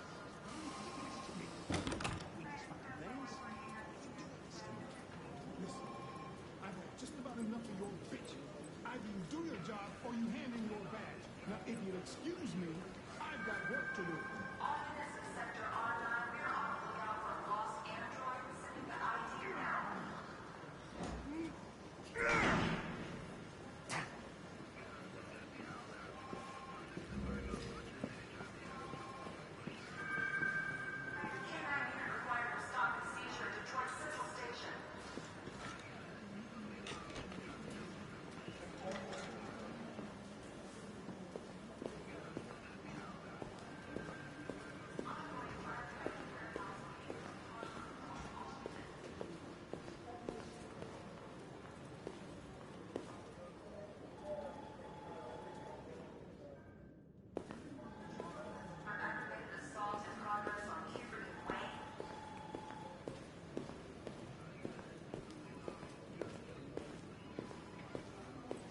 Good one, Lucas. Lieutenant Mr. Krabs.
Yeah, Mr. Epic, that is really cool that Rob Wiedoff is streaming. Yeah, he's got like a gym buddy series of videos where you can sort of like, do workouts while watching the video with him and while he does workouts and stuff. He actually did a stream of Red Dead Redemption 1 the other day that I was able to actually catch live. The first stream he did, I wasn't able to catch it live, but the second one I was, and it was just so cool to watch him play through Red Dead Redemption 1. And it's funny because some of the stuff that Rob actually comments as he's playing, especially when there's like some kind of NPC or some kind of character interaction, sometimes his commentary actually matches what John Marston could actually be thinking in that moment. And so it's almost like you're getting John Marston's inner thoughts being given audio life by Rob Wiedoff himself live after the fact. It's just a really cool thing. So it's great to see him streaming in that. So the actor who played Bill Williamson in Red Dead 1 and 2, Stephen J. Palmer, I think he's trying to get him to be a guest in the playthrough, and same with Benjamin Byron Davis, who played Dutch, and Nastas in Red Dead Redemption 1. So that'd be cool. Hopefully be able to get, all the actors to be involved in at least one of the parts of the playthrough. But he's just so down to earth too as well, and he's very, very humble as well. Like, sometimes he'll apologize for not playing to a certain level, and it's sort of like, look, dude, it's just so fun watching you play the game. Like, it doesn't matter, like, it's just cool. And the reactions too, like, if he's doing a mission that fails, it can be, you know, a humorous thing because he might say something that would be something that John Marston would say if something went wrong, you know. So there's also that too.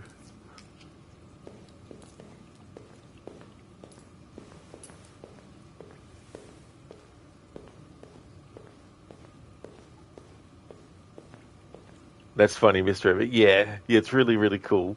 He is chill for sure. Oh, absolutely. Yeah. Listen to, yeah, maybe we'll get the Resident Evil treatment, get the OG gang together. Oh, yeah, that'd be really cool too, as well. It's amazing how much stuff now has enabled so many people to reunite or unite as well. Like, I played Red Dead Redemption 1 in 2010. I had no absolute even prediction or anything like that in 15 years' time the actual actor who played John Marston would be literally streaming the same game, you know. And there's also examples of like actors who get interviewed by people that you think without the internet being a thing, that interview would not be possible with that person. You know what I mean? Because the person being interviewed by the interviewer is someone who has been interviewed heaps of times back before the internet was used, and you know, all that kind of stuff too. So, listen, you do appreciate the humility, though. He seems pretty chill guy in real life. Absolutely, you know, and he's always thanking, you know, the fans and the viewers and everything as well for their support. And it was really cool too because there's like a chest that is in Bonnie McFarlane's ranch under the bridge that's near her house, which actually has, it's only got $11 in it, but still, it respawns every now and again. So that was something that was really cool to see him actually be excited about showing, because that was something that he found out when he played the game a long time ago. It's something I don't even remember if I even found the treasure chest there as well. So little things like that are cool too.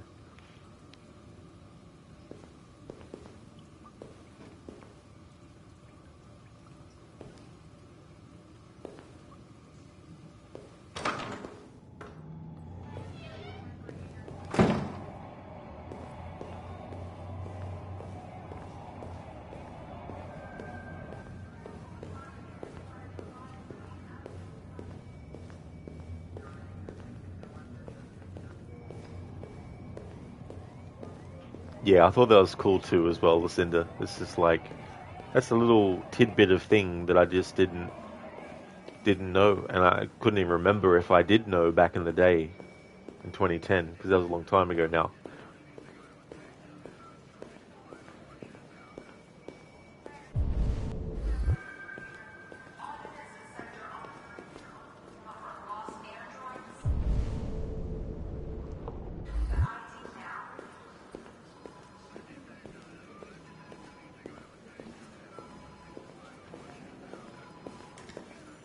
Mr. Epic, you know that you didn't know that. Very nice.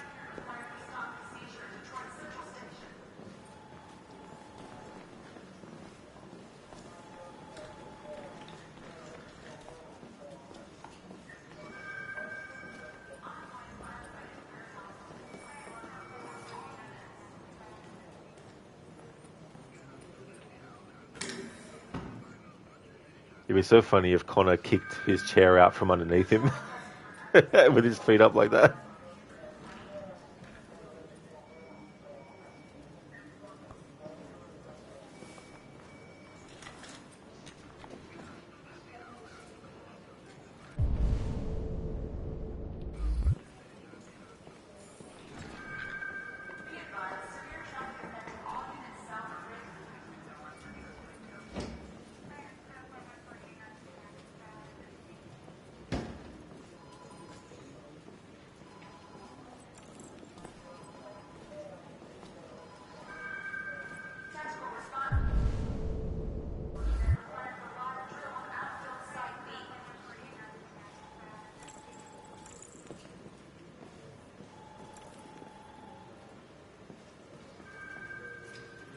Alright, so this is actually interesting.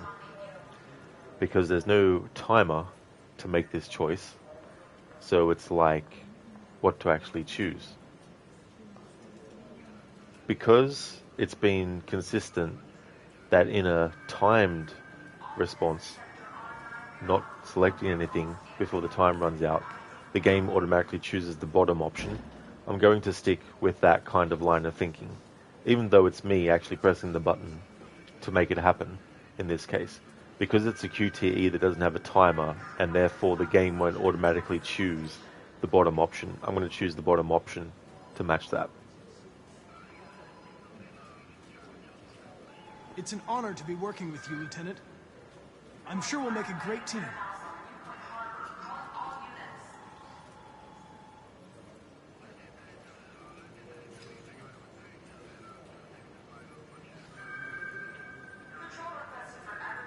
In any case, I'd like you to know I'm very happy to be working with you. I'm sure we'll make a great team.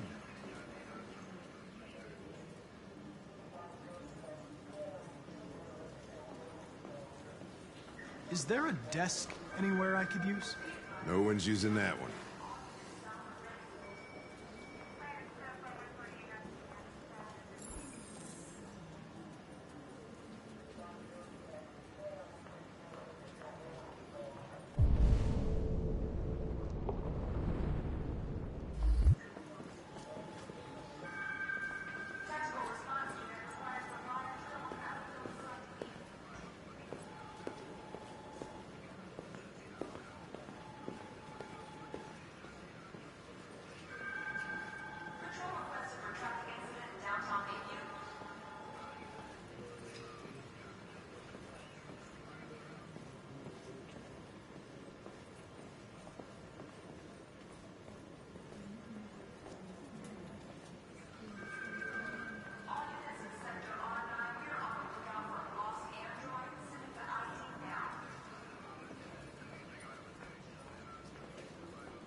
If you have any files on deviants, I'd like to take a look at them.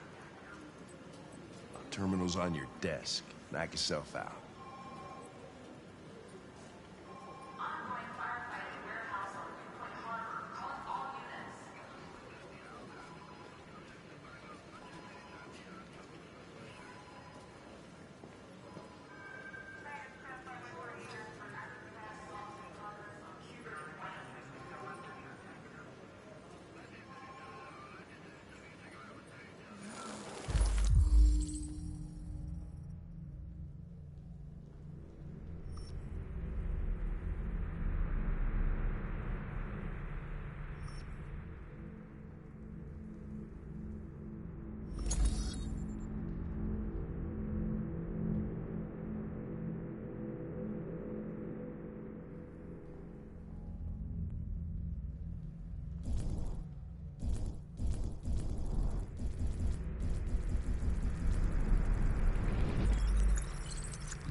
.243 files.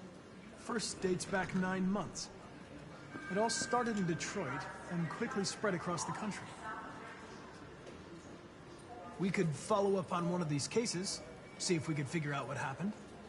That might be a good way to start the investigation. What do you think?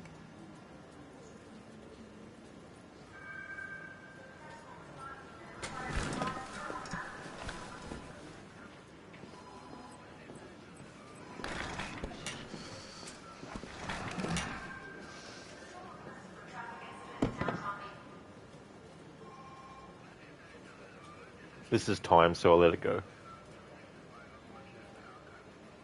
I understand you're facing personal issues, Lieutenant. But you need to move past them. And... Hey, don't talk to me like you know me. I'm not your friend, and I don't need your advice, okay?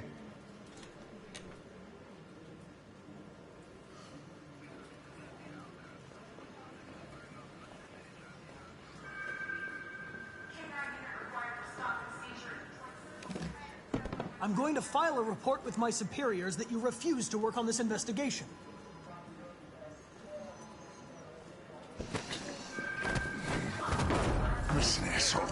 If it was up to me, I'd throw the lot of you in a dumpster and set a match to it. So stop pissing me off. Or things are gonna get nasty.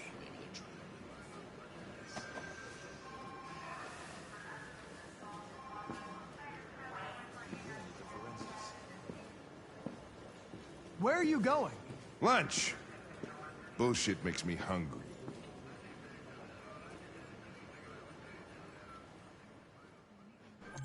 Bullshit makes me hungry. You eat pieces of shit for breakfast?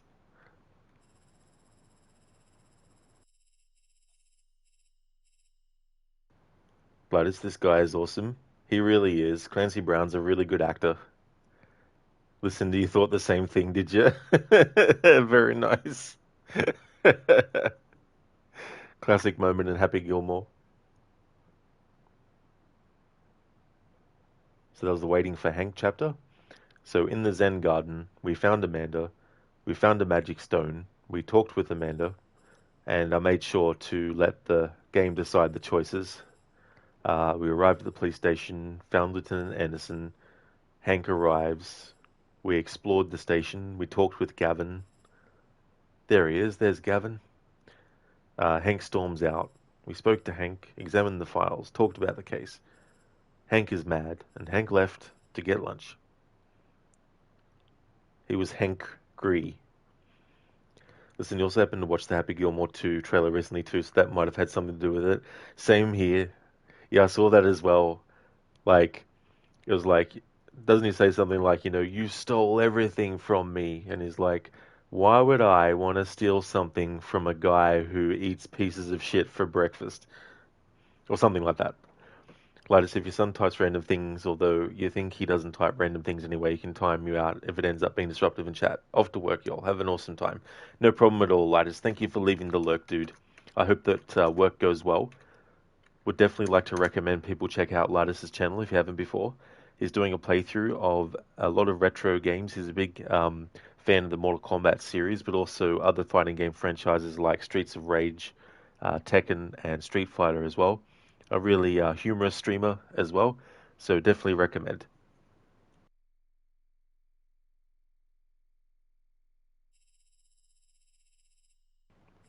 So we had some instances in this mission where the dialogue choices didn't have a timer. So because the ones that do have a timer and I don't press anything, the bottom one gets chosen by the game all the time. I did that for the choices that I could make as well, that I had to make. That's all good for the shout out, Gladys. No trouble at all, dude. Thank you for being here and thank you for leaving the lurk as well. I really hope that the work that you're doing goes well. Several sources report that CyberLife has provided Detroit police with a prototype detective android. Although police assistant androids have existed for several years now, this would be the first case of an android being authorized to play an active role in criminal investigations. We contacted CyberLife for comment, but no longer.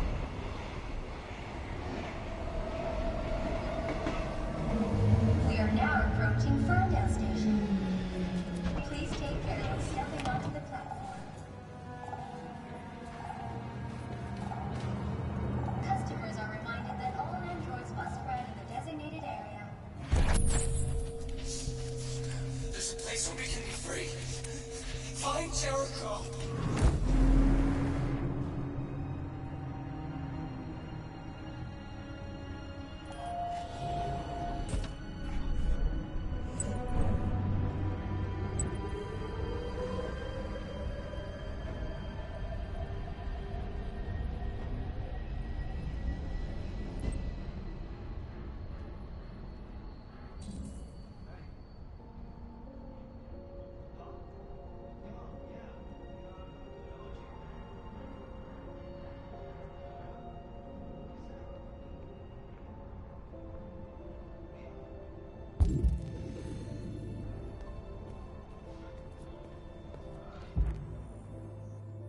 They missed her.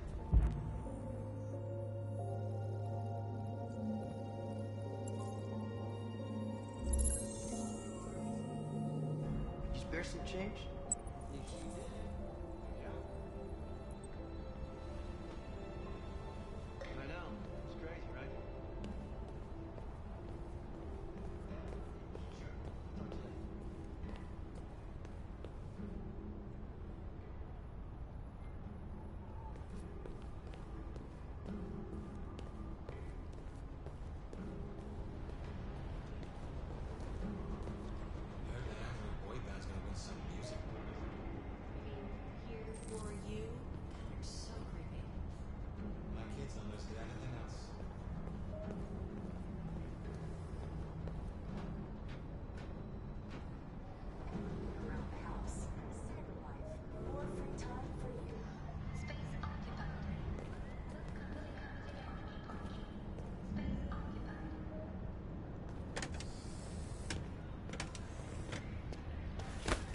Sorry. Excuse me.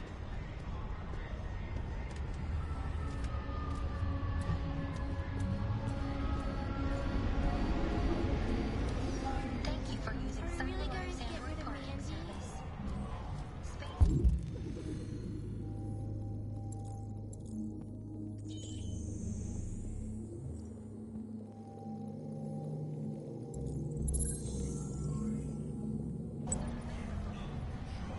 Grandma says it leaves her with nothing to do, sweetie.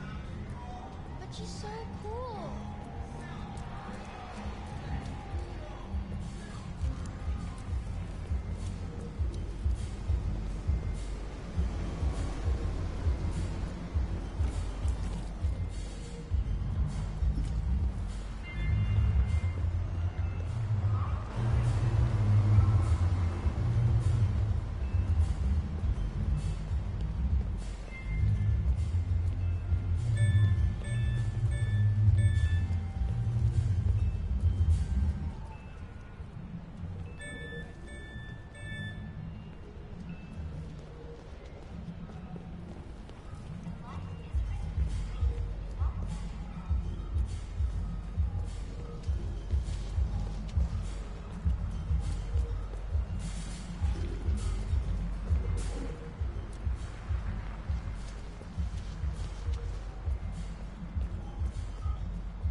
The light is green.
much.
So there was no way to fail that, because the other paths that were actually not safe could not be chosen ultimately.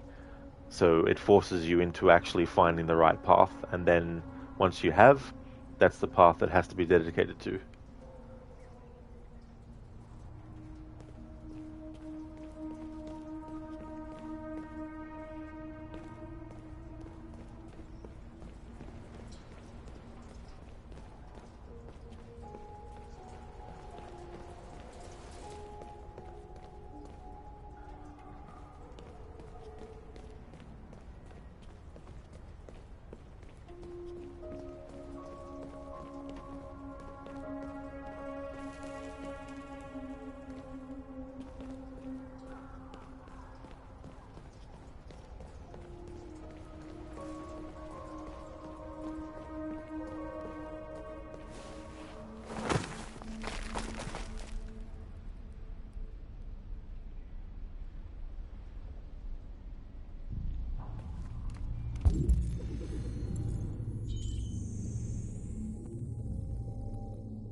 Time for a leap of fail.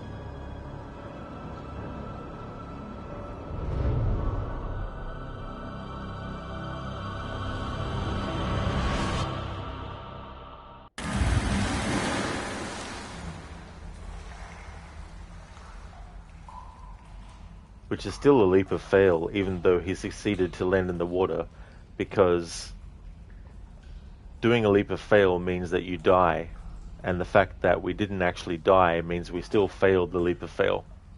So it's a win-win. Hey there, Shaky. It must have been the wind. The wind is so annoying. How's it going, Shaky? Listen, okay, right, it's about time for you to go log into work. You'll be lurking on it off and on. No problem at all, Lucinda. Thank you so much for being here and watching. Thank you for leaving the lurk too. Would definitely like to highly recommend checking out Lucinda's channel if you haven't before. Lucinda's doing a Resident Evil marathon. Is currently up to Resident Evil 6, going through all the different campaigns. Has finished off Leon's campaign. Is working on Chris's campaign. And will also be doing the Jake and Sherry campaign as well as, of course, the Ada Wong campaign as well. A really good streamer with some really cool raccoon-themed emotes as well. Doing streams of games also from time to time, like Cult of the Lamb as well. So definitely recommend checking out Lucinda's channel if you haven't before.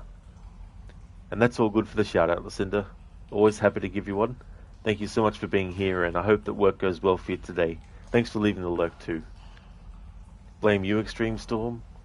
Well, you're an extreme storm, yes, but you're not specifically the wind on its own. So we'll let you off the hook.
Could be worse. Markus could be on the Orang Medan.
Welcome to Jericho.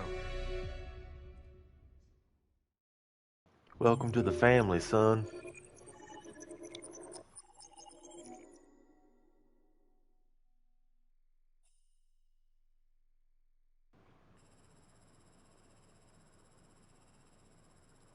Alright, so we had the Jericho chapter here, arrive at Ferndale, flashback of another deviant, analyze the station graffiti, exited the station, followed the signs, left the streets, continued on the Jericho trail, used the dumpster to climb up, reached the roof, went across the gap, reached the door, explored the abandoned office, found the right exit, locate Jericho, walk on the bridge collapsed.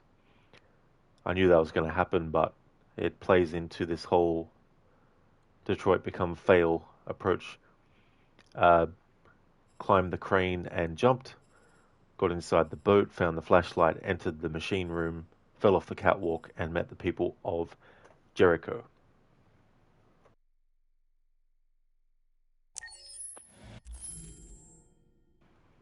This is actually where I'm going to call it a stream for today. We're going to go and raid out to Crocodiles, who's playing through Assassin's Creed Revelations. I just want to thank everyone for watching this stream. I really do appreciate it. I'm going to give some shout outs before we raid out. The next stream that you'll see from me again will be this. And if you see me streaming this again, then you know it's become Thursday. This is currently my Wednesday and Thursday game. Given that Kara and Alice are not in the story, based on the fact that this fail playthrough meant we got them killed really, really early. So the only characters out of the three main ones that we actually play as for the rest of this playthrough is Connor and Markus as well. But thank you once again, everyone, for watching. I hope that everyone has a great rest of your day. I'll give some shout outs and then we'll go and raid out. Indeed, Zereth, Detroit, become assassin.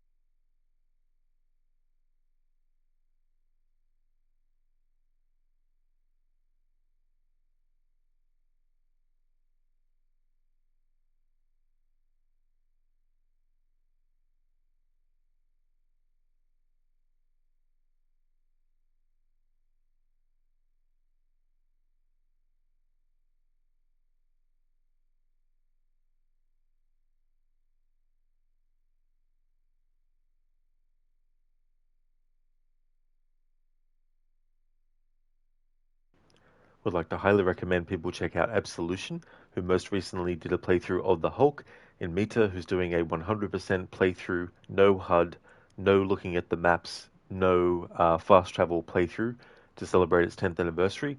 Hipsuit is doing Stardew Valley. Lidus is doing a lot of retro stuff. He's a big fan of the Mortal Kombat series. Lucinda is doing a playthrough of the Resident Evil series, currently up to Resident Evil 6. Also doing streams from time to time of games like Cult of the Lamb. Mr. Gote is streaming games like Banish's Ghost of New Eden. Scar is doing a playthrough of Days Gone. And Shaky is doing Far Cry 6. So definitely recommend checking out those streamers if you haven't checked them out before. Dr. Darling, become Must Have Been the Wind. Become Ending the Stream. Become Raiding Out to Crocodiles. In Meta, that's absolutely no trouble at all for the shout out. Same to you as well, Hipsuit. No worries for the shout out either. Here's a general raid message that people can feel free to copy and paste. And I'll also put a raid message for people who are subscribers to be able to use.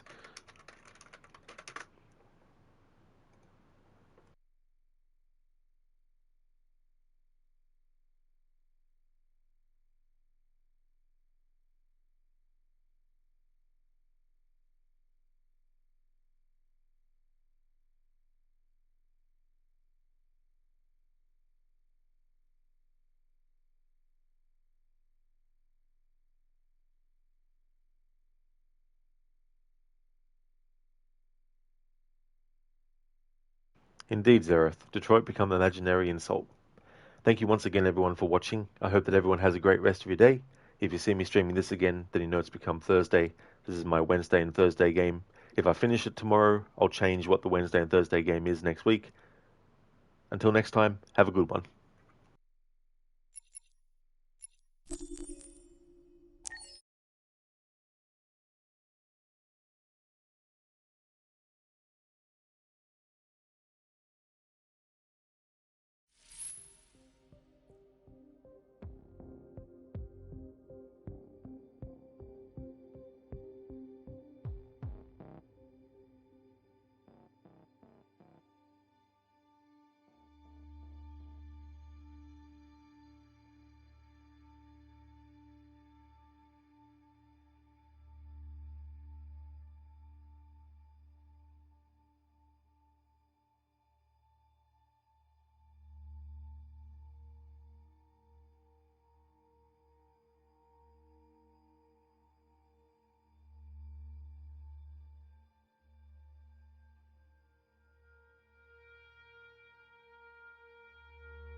I hope you're okay today. I know sometimes things can be difficult, but I'm here for you.